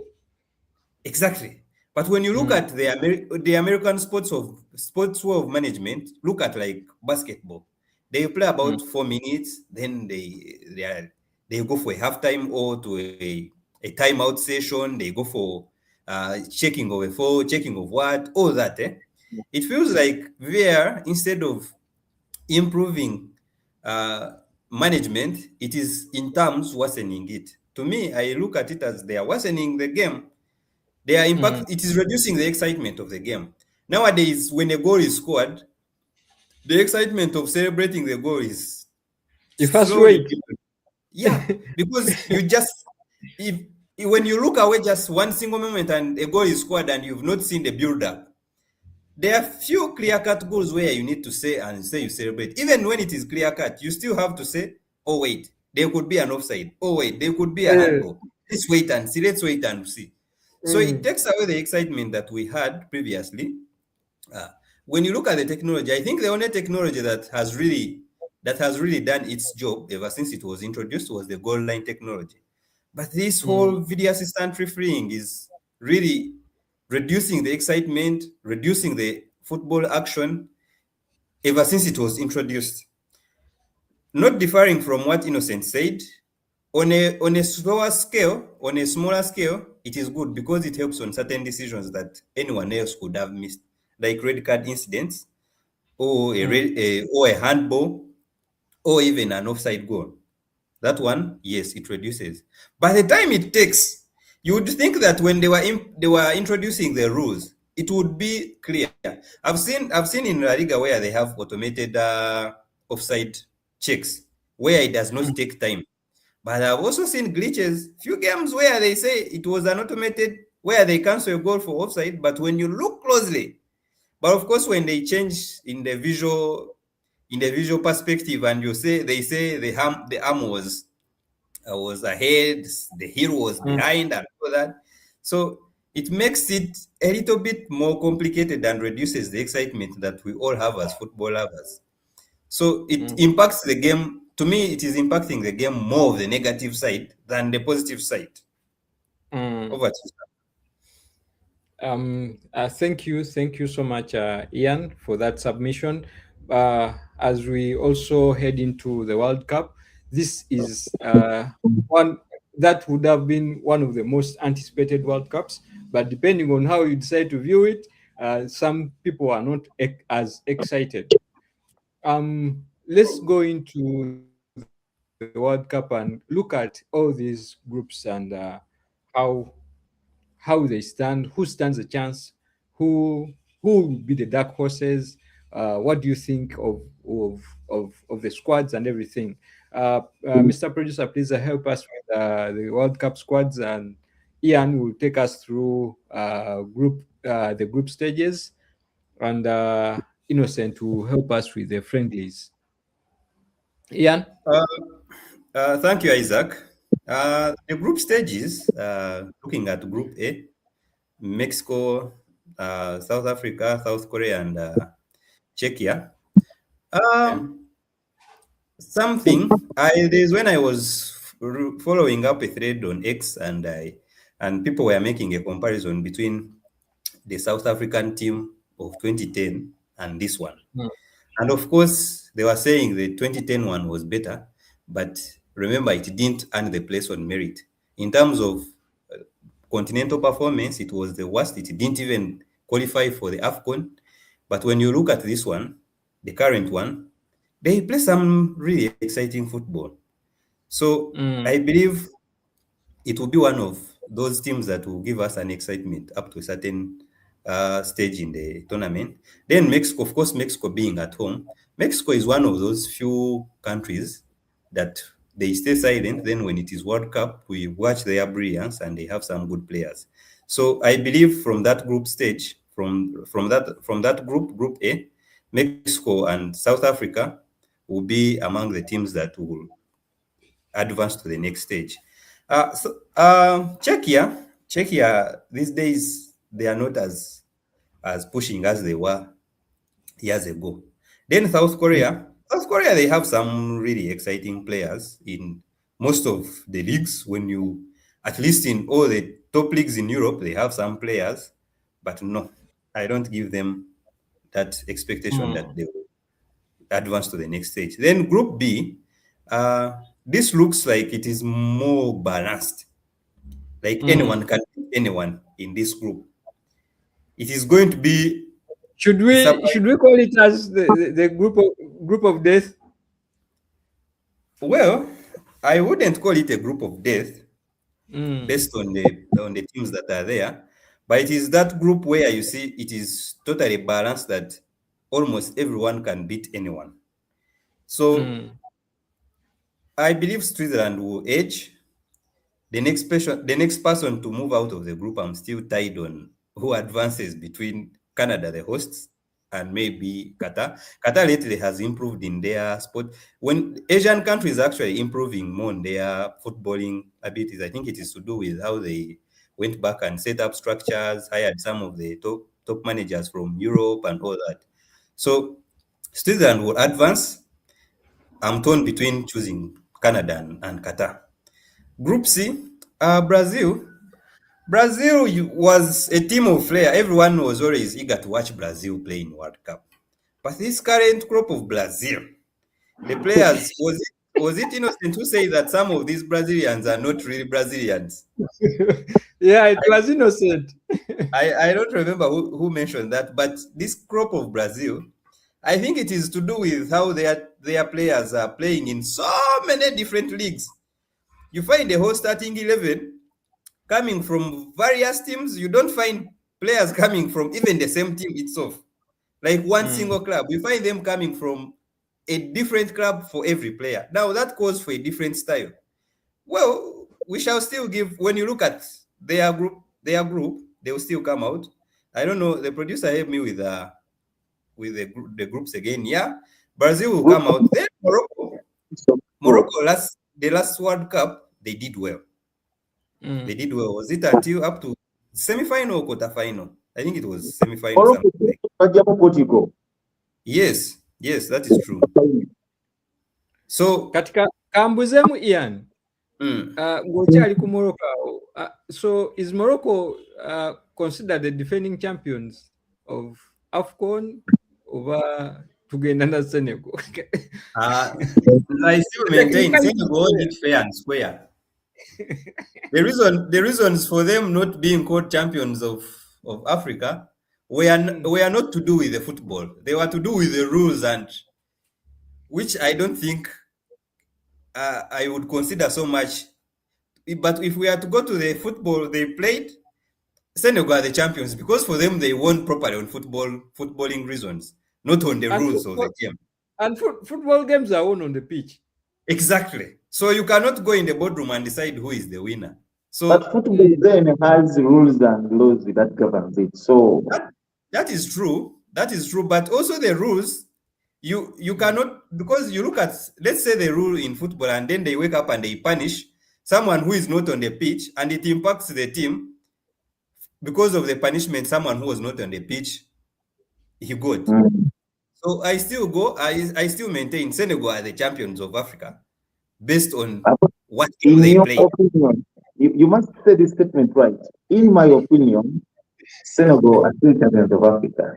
Agreed. In my opinion, Senegal are the champions. So in the same group, I expect Brazil and Morocco to advance. Scotland, I think Scotland, this is the first time I've seen Scotland play in the World Cup. Haiti, of course, they are just there for fun. Bari from Group D. Mayoni. No, they are there for fun.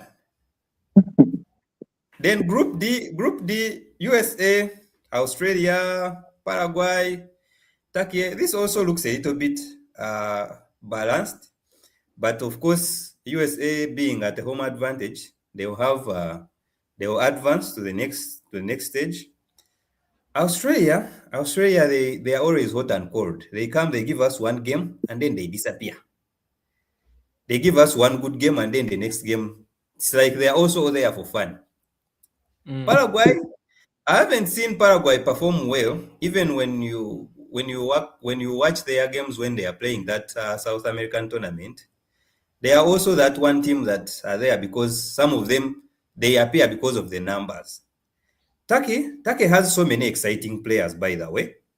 So I believe USA and Turkey will advance. Then Group E, German, my favorite. And when you look at Ecuador, Ivory Coast. Ian, Yes, sir. woba oyogera ku Germany eyo yongerako Germany eya Florian Wirtz. Nsobola okugamba Germany eya Kai Havertz.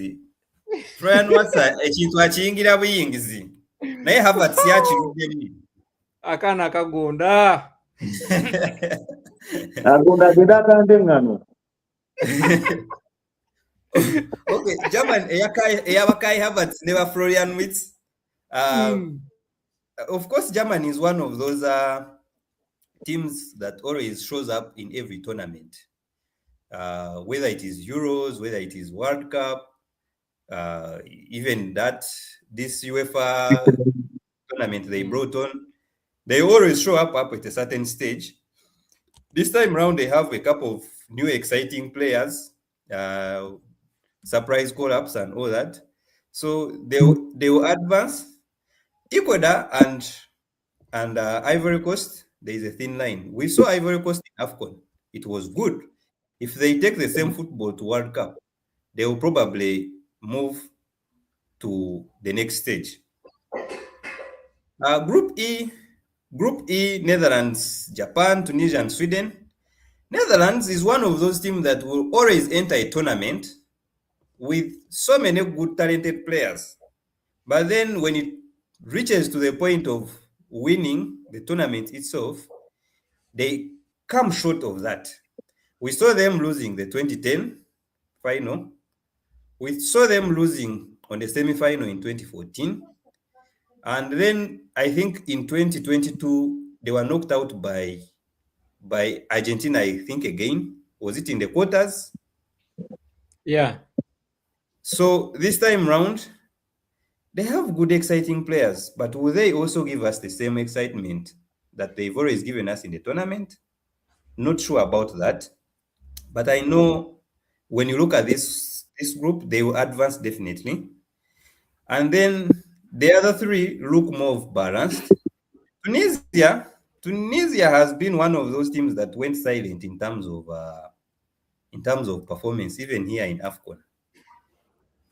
So I would think probably Japan, Sweden is there. Sweden still lacks, when you look at their players, they have good players, but some of the players are still coming up in terms of being world beaters.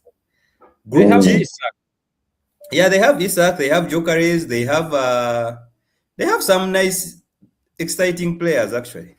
But don't rule out Japan. Yeah, that is true. Japan is one of those teams. Netherlands. But Netherlands might go to Japan. Yeah, that is true. Producer squad ya Japan ogituitiremu ko innocent.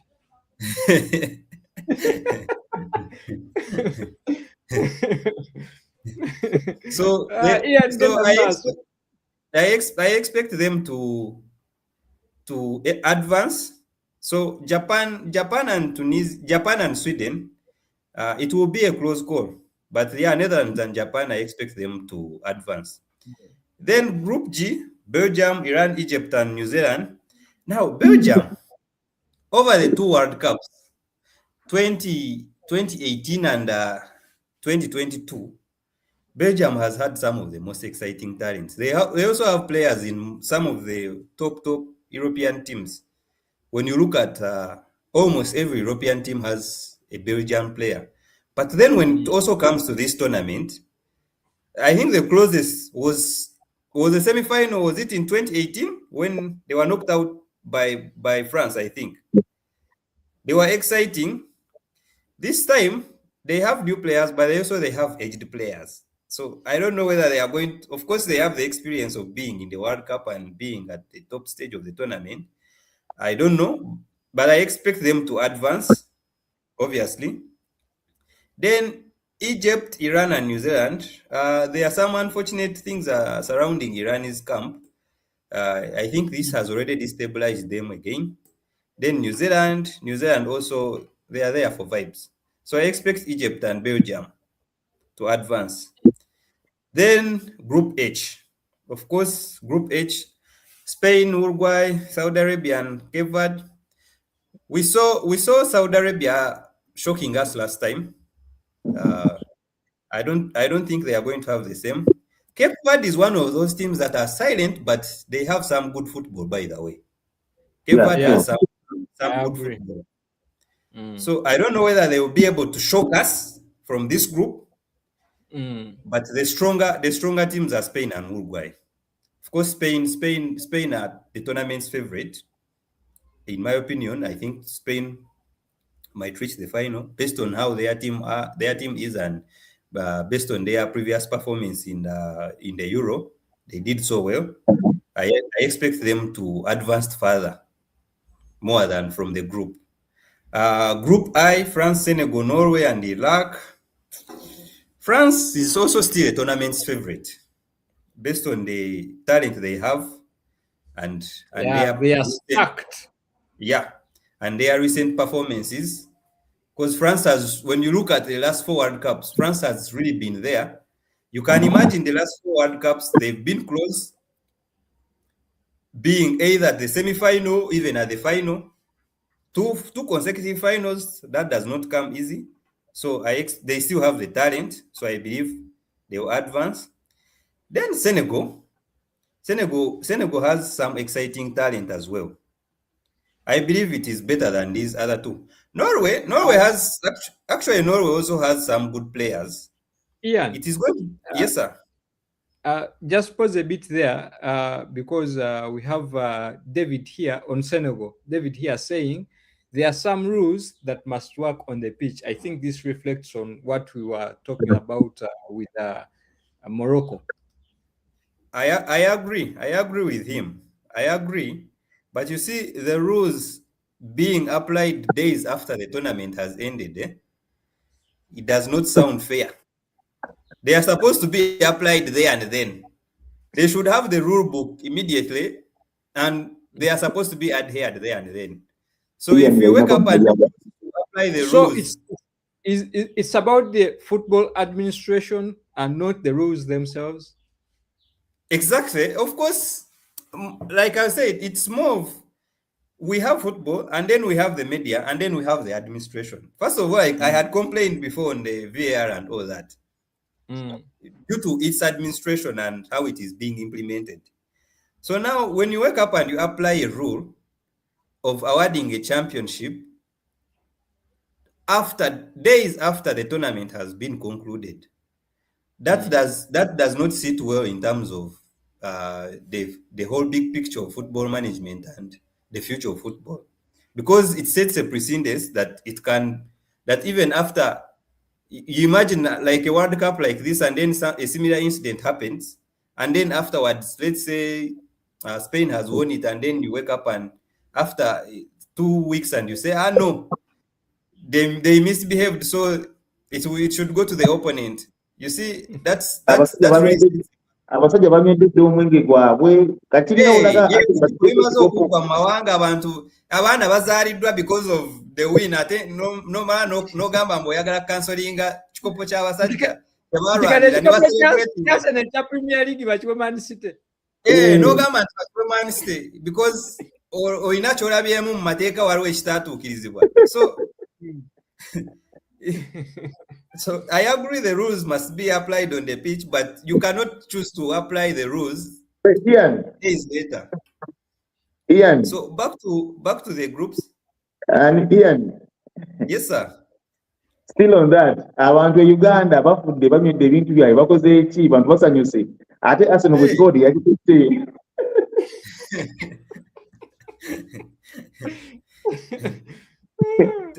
Tekiba kyawenkanya tekiba kyawenkanya ate kiba kiba n'ekifaananyi ekibi. So olaba everyone ya complaining ku ekyo ekintu kya Morocco nti kitaddewo history enkyamu nti enkya owanaayitawo ebbanga abantu bajja kurifaringa ku ekyo bagambe naye guno omwaka 2026 Senegal yali ewangudde ekikopo ate ne batuula abakungu ne batuula ne bagamba nti mumanyi ekikopo tulina kiddiza Morocco kubanga abasambi ba Senegal tebeeyisa bulungi nga fine esambibwa.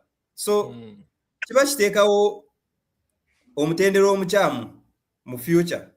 And so, the law is a funny thing because the way disputes are settled is by referring on what happened before and exactly how they proceeded with settling the dispute.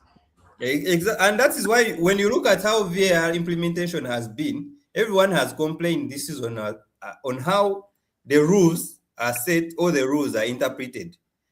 Some rules would apply in a certain game, and then the same rules do not apply in the same game. When I think was it one of the referees who said that they didn't want to impact the game. You get? So it sets a very bad precedent when the rules are not applied correctly.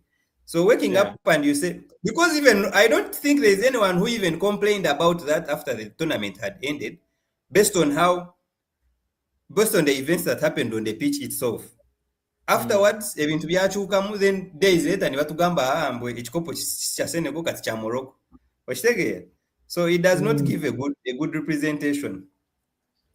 So wetudayo ku group stages, wetubadde ku France ne Senegal, Norway ne nsuubira, I believe France will advance and Senegal.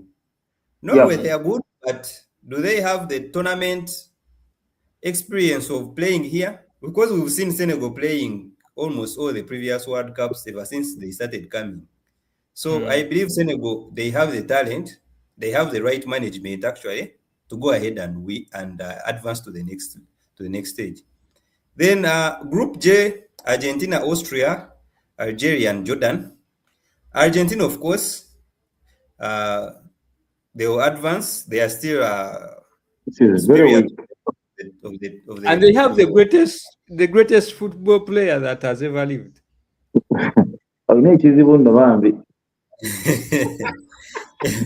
In as much I want to agree with you, Isaac, but nga innocent wagamba, this is a matter of opinion. So in my opinion, Isaac Issa ekigambo kyogerangako nze nganje Issa nga wagambye in his opinion.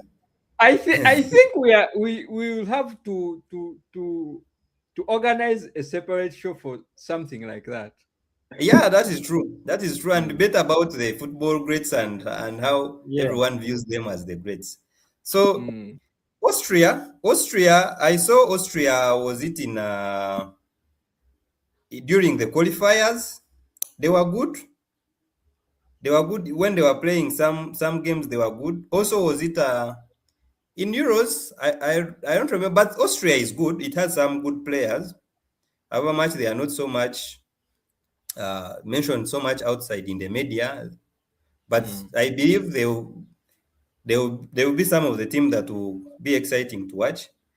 Algeria is one of those teams that has really been silent when it comes to football. Yeah, they qualified, but I don't know. I don't think they will be able to advance, them and Jordan. So and I believe play some good football. Yeah, but lately they've been so silent in terms of performance. Their performance on the tournaments has not really been good. They managed even to Bakuye Netherlands. I think a 2-1 win recently.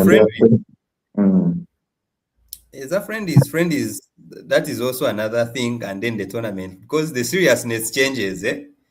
Friend is abantu bali mukufuna match fitness and tactics, bali mugezesa tactics.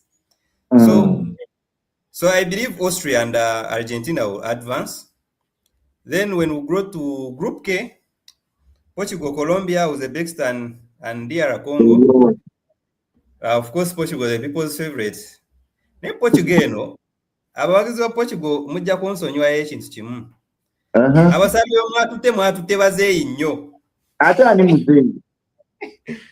Already team captain wa abantu bonna be mwatutte bazeeyi. When you look at all your players. Video ya Innocent gijeeko. Muinamu abazeeyi bangi. When you look at most of Portuguese players that are starting, except of course I think in defense, bainamu ku batototo, but naye midfield yamwe ne baatakazi bamwe bazeeyizeeyi, and those are some of your crucial players. So yeah, they will advance, but I don't think they are going to go far. Tebagenda wala. Innocent omufumise effumu. Ian. Let me be sincere to you. Omusajja aina the best midfield. Okay, ideologically you can see this. Aina producer watfunira ku squad yawe again now. Aina João Neves. Aina Coutinho. Aina Bruno Fernandes. Abo bonna bali biro. I mean that's some good age. Then Bernardo Silva bandoza imukadde. Nuno Mendes. Then João Cancelo. Aba basatu bogambye Bruno Fernandes, Joao Neves, Vitinha. I don't think they are going to baja kutandika gundi, baja kutandika nono yavude Manchester. Ani. What is Bernardo Silva? Aja kusama mu wingi, then Pedro Neto no waguru, then the goat wakati. Naye Pedro Neto naye too much speed, zero break. Aninga Daniel James emisinda ina mingi ebikolwa bitono. But okay, still on Portugal. Actually, everybody is talking about how good their team might be at the moment and how they are really lining up for this. Okay, basinga ndoza bonna ba Cristiano favorites. Bawulira bakimwagaliza agataka sajja naye. It's going to be a tug of war. It's going to be a very big thing for them to achieve this. Mostly in Katola bakuliridde ate yaganya okikiriza the mere fact nti akuliridde awulira akyagala okgenda mu maaso. But we pray everything happens right. But ngere ku gundi wagambye Opta ya predicted n'agamba Portugal eri mu kyoku obayinza okwamula. So of course Opta olumu amalamu amaanyi. But you see, Innocent, ebintu bineno okwagala n'okwagaliza byanjawulo n'okuba, because now the brain and the soul want something, but the body cannot achieve it. True. You get if they make to me, if Portugal want to stand a chance of them advancing further to the in the tournament, they need to pick games where Cristiano would start and would not start. Because if they do that, they will be as if they are playing a man less. Imagine you're playing against a first team and they are all physical and running. You also have some runners. You're playing against a team like Spain. Exactly. Nico Williams, the minimal wakuletera. My friend. Euro final era yatandika era yagatira Portugal Ronaldo. Okay, let's discuss Ronaldo like this. He's a player who will be at the attacking front, very good. Actually, but defender bano bali nomad ne kubasi. Wabala bang Euro final, they are not moving, they know what Ronaldo is capable. Ideologically, without bias, bamanyi capability, bamanyi chayinzo kola. However much I also believe he is old. Akuze echamazi emyaka kimubira katamba. Naye don't rule him out. Innocent. I will not be here and lie that I've been watching the Saudi Pro League or MLS. No, I randomly watch clips. But some of the clips you see of Ronaldo in Saudi Pro League, my God, you're like, Manai, oh no, Sendegeya, Owe Masaka. Now, the mere fact that you said you watch only clips and shorts, I watch full matches and I've seen MLS and I also see the SPL. To be sincere, he has been okay. He has been good. Ne golden boot here do with by the way. But I actually want to believe that he is still a threat. Actually, threat inti wabera umanya soro kuri chintu chonna. Yeah, that is Of true. course, He of still course, can that's shoot. we all know Sawazineno, players like Dalima, Ronaldinho, Zidane, they retired long time ago. But right now, that Wokwatompi and Ogua Thierry Henry, he's going to do things you can't do. Hey, asobola shooting kubanga akyalina vision. Yes, but he's not going to go against Guehi and win the battle. I can't accept being a two on one person. When I'm babiri mugize Alex aliyo bane Alex aliyo let us say tuli mkwogera mazima. Tugende ku gundi Portugal bado kyatunyonyola. Portugal, Colombia, Uzbekistan and Congo. I think Portugal advance to the next stage. Naye ngawe nagambye, in my opinion, tebajja genda wala nnyo. So also Colombia has some of the good players. When you, of course, like Luis Diaz, when you look at, they have so many good players. I think doesn't Yeremy Pino also come from Colombia? So they have some good players. I believe Colombia will also advance. Uzbekistan Najira Wange Samba, was it France? There was a friendly, I think. I saw them play. But Chiburam Uzbekistan inamu no mwana wa Man City kusano yegwa kumanye. Yeah. Owesuwa Kazakhstan. Wa Uzbekistan. No, he's from Kazakhstan. No. Uno ni one omulayi wano kugundi. Uzbekistan. It's from Uzbekistan. Hey, okay. So no. You know those countries are pretty much near each other. So So Uzbekistan, I don't think they'll advance, barrier for the vibes. I would say Congo is one also that exciting team, but I don't think they'll beat the other two counterparts, Colombia and Portugal. So I don't think they'll advance. Then when you go to Group L, England, coming home, Croatia, and Panama. You know, England is one of the teams where the viewership in terms of the league is so high up. And then when they are going for a tournament, they go with that buzz as if they've been winning it over and over. But unfortunately, the football does not have the same opinion as how they look at it. So they will advance for the first stages. But I don't pick them as favorites to win the tournament, to be honest. They go into the tournament like they have been winning it. Yeah, they go with that match vibe as if they've been winning it over and over. But we've seen teams that have won it in the last 30 years.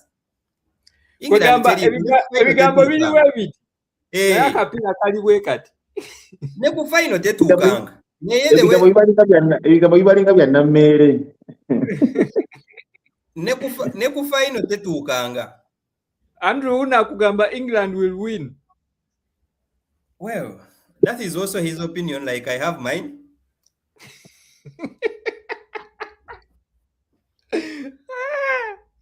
But to me, if I'm to pick, they will advance probably up to quarterfinal at the best. The last World Cup had quite some talented English players, by the way, the 2022 World Cup. But this time round, I don't spot the same talent in terms of play. Because the last World Cup had some good players who were really talented. The Stones, the Trents. You would see that they would create something out of nothing. Now, them going and then having quite an aged Kane, Kane can still damage you, but he's not at the tempo he was 4 years ago. So, achakuba, but also newe wadde omulabira mu Bayern ebiseera ebisinga nga he's at Azanya from the center of the pitch. He moves way back behind, and it has always been either Luis being so much up front and sometimes Olise going ahead of him. Then waliwo abeerawo n'atuuka mu box n'aswama ne bateekawo omupiira ne mumfinding in the right spot and he scores. So yes, he can still get you goals, but him being kyekiringa kye tubadde tucomplainingako n'abakulu ba Portugal. So they will advance to some stage, but I don't see the same talent as they had in the previous tournament. The noise can only take you so far. Sorry? The noise can only take you so far. The noise can only take you so far. But it would require the right football for you to be able to do what? To win the tournament. So yeah, they will advance to the next stage. And then in the same group, okay, Opta's stats, the producer has helped us to share Opta's stats. Well, I do not disagree so much with them.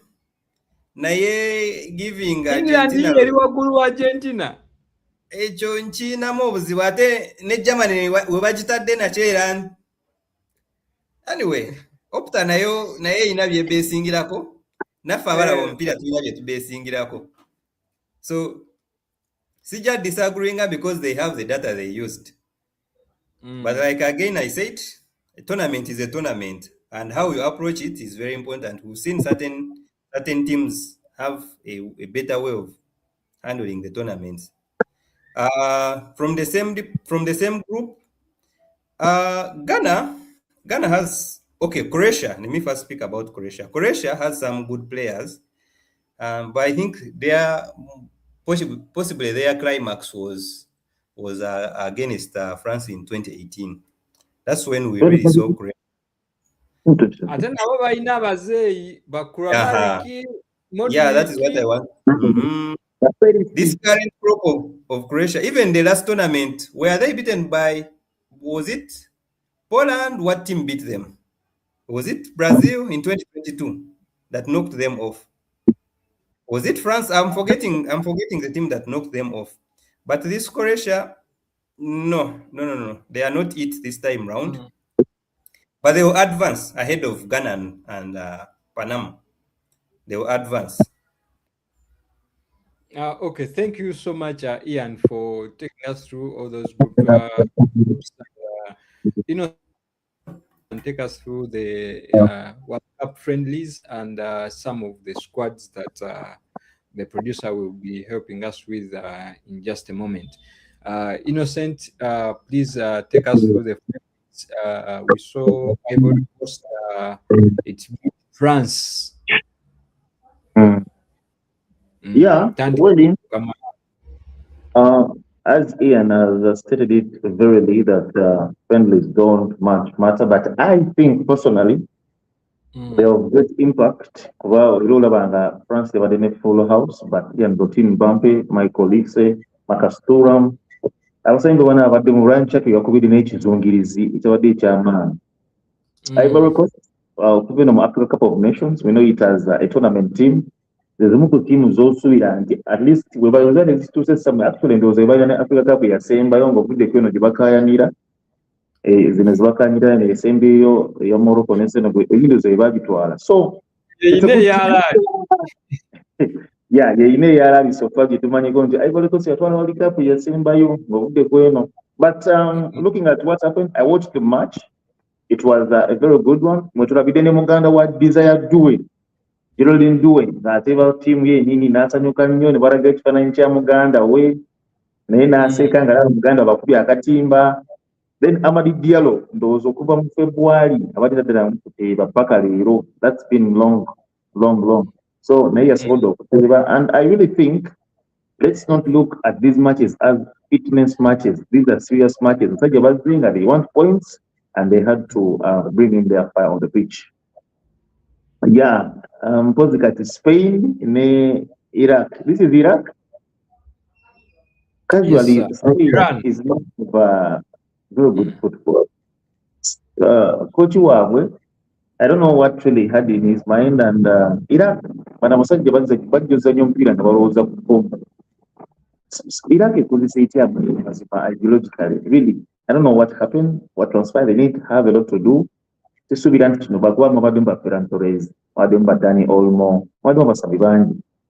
them to do a draw was really bad. I didn't expect this. They really had to do this. 5 goals and above. Iraq and Kugamba Basajja, so this was 5 goals and above. So I was disappointed by that result by Spain. Then Croatia, Belgium.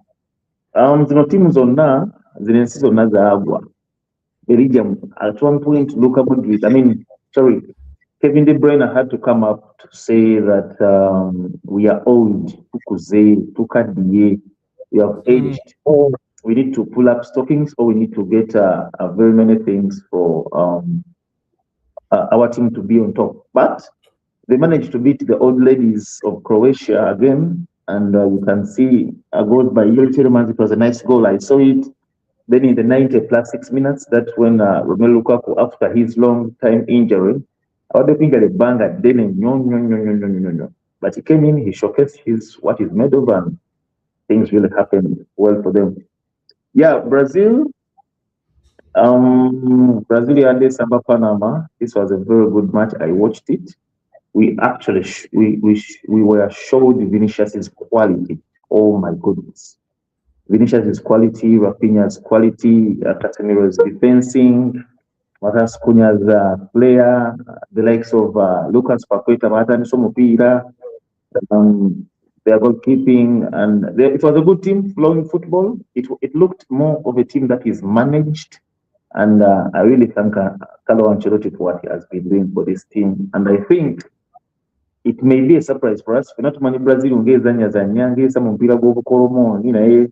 you never know what may transpire up after those many things. USA Ancelotti has always been a good manager, and he's almost everywhere he has been. USA, Senegal, yachalirako Bungereza 2025 mu May balina friendly ne Bungereza ne kwata Bungereza goal 3. I was so shocked. USA, a team of which I don't see sport there. This was a shocker to me. Actually, I was hoping for Senegal to win this match, but then I saw Mauricio Pochettino at one point. I think I was able to TV ku MacBook. They were Senegal goals. To me, that is a big achievement by USA. Though it was a friendly. We hope they provide the best for themselves into the World Cup. Scotland and Germany. Florian Wirtz, the Mwagala of Messi Liverpool, but at the time when he was at Bayer Leverkusen, he showcased. Omwana yasama mpiro ngabondo inzo gamba azina nane tinandu ja obugombo bwaliko. It was so good, but then they managed to beat Scotland 4-0. Florian Wirtz, Undav Buyuna, one of the best players in Germany last season. This season I've actually been. Jamal Musiala kama yavayambe now good buchali, he recovered in time, he's gaining his fitness, we are score shit quality.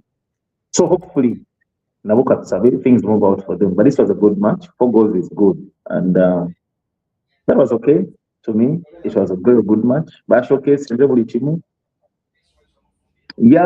going on to the Ghana World Cup. Nothing you're gonna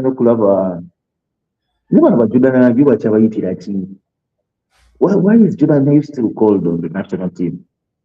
Really? Antonio Semenyo, Christopher Bonsu, Baita Nsolo Nkambwe. Bani. Bana bagundi abapotigo. Nga baita gundi oyo. Abasajja onzate gwe bayita alina pedigree. Naye Jordan yali akoze eki mupiira okujja kusambira mu Leicester ne Mugono ne mu Celtic. What have they done? But their squad, Baina Benjamin Asare, Lawrence Atizigi, Joseph Anang, Baba Abdul Rahman, Sajam Kambwe, Gideon Mensah, Mavin Senaya, Ali Seidu, Abdul Mumin, Jeremy Opoku, Jonas Ajite, Kojo Oping Pera, Delik Lakasen, Risho Usu, Thomas Partey. Kare, naye anyway Kwasi Sibo, Agasimbo Kaye, Caleb Abdul Fatau, Leicester mpira agumanyi oyo. Kamaldin Sulemana naye ali mu Leicester ndowooza. Mpozi n'ekyoto kyabwe Inaki Williams, Jordan Ayew, Anthony Semenyo. The only hearing being had name is Anthony Semenyo because of his debut has made at the debuts he has made at Manchester City. Actually, he's one of the talking points in this Ghana World Cup squad list, and I think he will perform verily if things move out for them well in that Ghana, England, Croatia, and some country squad. I mean, group that they are in. Then Ghana inaugurating okuyitawo okusinga Croatia wadde Ian yawadde opinion n'agamba nti alaba England ne Croatia nga bawitawo naye Ghana is a tournament team.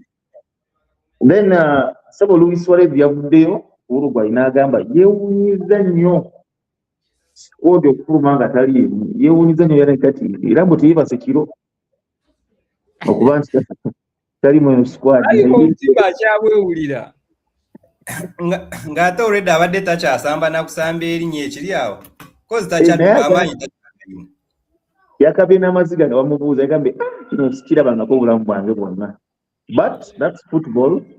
Many are called, but few are chosen. And so he was into that stance. Darwin Núñez, Federico Vinas, Rodrigo Aguirre, Maximilian Arujo, Facundo Pérez-Tri, Nicolas de la Ruz, Rodrigo Pentakiwa, Emiliano Martinez, Manuel Ugarte. Sebaina Ugarte, Ugarte. But well, that's Uruguay for you. We pray for the best. I don't see them going far from Uruguay. Yeah, the surprise call here was for Ames Rodriguez. I want to know, but I think he's still a good player. He can really deliver for the team. And Luis Diaz, then Cordoba, Joe Gomez, Joe Hernandez, Joe Arias, Campos, and the only player I was looking at, it's in their defense, or Nogondi, Munoz of Crystal Palace. Munoz has been good, very, very good, no doubt about that. Bidia Burundi season in actually in Zendo, the name of Sama, Ainzo Utasigara, because the Lama or your Jans Lama, midfielder of Crystal Palace. Never be consistent, he has been good. Neunyiza nnyo David Ospina okumuita Nades Chisuria. I wasn't expecting him to be called up for the Colombia national team, but he's here and they're up for grabs. Luis Diaz, a man on form, he has been good. Akoze buli kimu player, akoze mpira agikubye goal agikubye. Ajja kujjukirwa nnyo olunaku lwe bawamba taata we ne babasaba akadde kamu $1 omupiira n'alimwako n'ogusamba era kati Ssebuuyo wadda ne taata we wadda takyatambula meters nga 5 taata wabiri eri mu stands omwana ali mu kisaawe yamugyako na oyo mwana alina ssente Liverpool agamba sola kubeera mu ttiimu nja kugamba ate bano tebalina kiddako ate byolese byaki anti byonna yabyogera kati nze wakiyogera nyegeri byayogera. Then Algeria, I saw Riyad Mahrez in that match they played against the Dutch. Ekyamazima fenna twagala nnyo player and touch of Riyad Mahrez. That is the fact. But anyway, simanyi bwe yadde asaba musambidde niya fact nti friendly, but akakana tubayingiza ka shati 11 ninya yako ndirabidde kasabye omupiira gwawadde bulungi nnyo. Mahrez era bamulaze n'omulaga nti kubaka atebine goal yadde nnungi. Then another surprise call was Nabil Bentaleb. Nabil Bentaleb oyo namulaba kubanga ndi mu senior 2. Pakati newunyiza okuba nti bamuyise. Playing football. Oba alimu akava firi kakana akasala emyaka. Kyamazima nange mbadde simusuubira mulabako. Ngenge yazanyira mu Spurs. Yeah, ne mu Newcastle yali muko. Naye actually I even posted this in the group. I liked the way he played.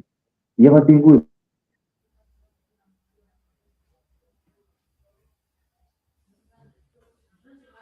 I think Innocent naye tumufiiriddwa due to network issues. Ian, please take over. Um, this Algerian squad, like he has mentioned, I'm surprised seeing Bentaleb on the team. There are a couple of picks that I've seen play, like Riyad Mahrez, and I think there is some player who plays in France. Was it Lens, who is also good? Banabasigadde Sija, I will not say that I know them so much, but they, like I mentioned previously, Algeria since the 2014 World Cup, they became so quiet because I think in that World Cup they were on the round of 16 or in the quarterfinal where they were beaten by Germany. I remember that game. So I hope this time round they picked a couple of young players who will be able to prolong and maybe be competitive in the next tournaments, for them to be able to show the flair they used to have in the tournaments. Because Algeria, like the other teams, used to be good. Then when you look at the Canadian squad, Canada, of course, being at home, they have that advantage of them being at home.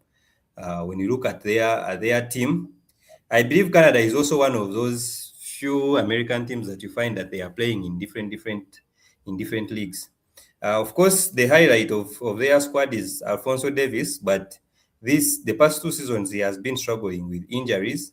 I don't know how they will be able to to to play him so well for them to be able to advance to the next stages.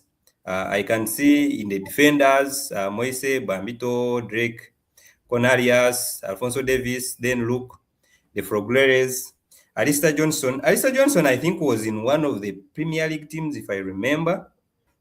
And also Also, Alfie this Jones. Jonathan David. Jonathan David is also some decent player. Yeah, that is true. Yes. Alfie Jones, I don't remember. I don't remember the team Alfie Jones used to play for, but I remember he was at some point in the Premier League. Then when you look at the midfielders, Ali Ahmed, John Buchanan. Buchanan was, I think, was it in Norwich or was it in? I also remember him in one of the Premier League teams. Yeah, Buchanan. Yeah, Yes, the name is familiar. I don't remember the team exactly. Then Matthew Connery, Stephen Estaquio. Canada specifically, I don't expect them to advance so much in of course there are some of those teams that always come in the tournament because of the selection from the region where they come from, and by default you find them coming into the World Cup tournament based on the location. This World Cup also, we have a few players that are going to be playing their, what seems to be like their last World Cup and their last chance to win the gold. In the graphic that is displayed by the producer, I think we have like about 2 winners of the World Cup in Messi and I think Manuel Neuer. Yes. I don't think there is any other winner. Ian, what do you make of this lineup, and who has the biggest chance at winning the gold at last? When you look at all these players, and I still have a huge feeling that, by the way, if there is something that can happen, is Argentina advancing to a higher stage in this tournament, based on the other players they have.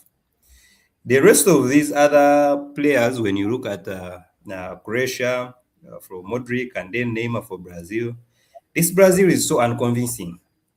It is very unconvincing based on how the team setup is. They have some good players, but then again, I don't know. I don't, because also there is also another history of where they are saying there is no team that has been able to win the tournament with a foreign manager. So I don't know whether the curse will hit them since they are having a foreign manager. But when you look at all this lineup, most of them have really given us some exciting displays in the previous World Cups that we've watched them play, like Ochoa from Mexico, even Cristiano himself. However much when it comes to the World Cup, for some reason, it tends to disappear. I don't know. Maybe it comes at a timing. Either it is the players around him, or it is to do with his attributes during the tournament itself, or to do with the opponents that he faces. But he has not really given us that excitement that we always get from the World Cup. Then when you look at Noah, well, like I mentioned the other time, Noah was a surprise for me. I didn't expect them to call him again, but okay, now they've called him. I don't know whether German will be able to. There's still also some patches that are still missing in the German team. I think because they lost some of the players. I saw where Carl is going to miss because of injury. Of course, Gnabry will not be available. They are going to miss so many players. Same thing with Brazil also. Neymar got injured. Yeah, Neymar, but they are saying there are chances that he might be available. This World Cup is one of those tournaments that is going to come at a time of we're having so much exhaustion from the players, for those that have been in physical leagues and have played so many games, and then the injury doubts for some of the key players for certain teams. So Neymar, does he still have the magic if at all he is fit to play? I saw some clips of some games that he has played. He has tried to show that he still has some flair in him. But will he be able to impact the tournament? I don't think so. They have an exciting squad, actually, when you look at them. When you look at the Vinicius, you look at their defense, Marquinhos, Gabriel, and then you look at their midfielders. They still have some skilled players, but I don't know if they will be organized enough to advance to further stage and be able to get the gold. I asked the producer to help me again with that image of the. Okay. The rest of these other players, when you look at De Bruyne, Son, Dzeko, Netherlands, like I mentioned the other time, it is one of those few teams or countries that come in a tournament with a set of skilled players, good football, then they tend to fail at a certain point in the tournament. I believe this tournament they will still perform well, but I don't fancy them winning the tournament, in my opinion. Like Innocent had mentioned, James Rodriguez, is he still physical enough to be able to chase and do the runs that he showed us in 2014? I don't know. Or even in the last two tournaments? I don't know. I don't think so. Some of these were called due to their past experiences in the tournament, but to the extent how they will advance in terms of play, I don't think they will advance further. Like I had also mentioned about Modric, that Croatia team looks a little bit edged. I don't know whether they can still run, but we've also seen an edged team of that are able to perform on the World Cup. But I don't know if they will be able to give us that display that we would expect them to do. Okay. Thank you, Ian. Please also share your parting shots as we. I think the next time we are live, we shall. The World Cup would have started already.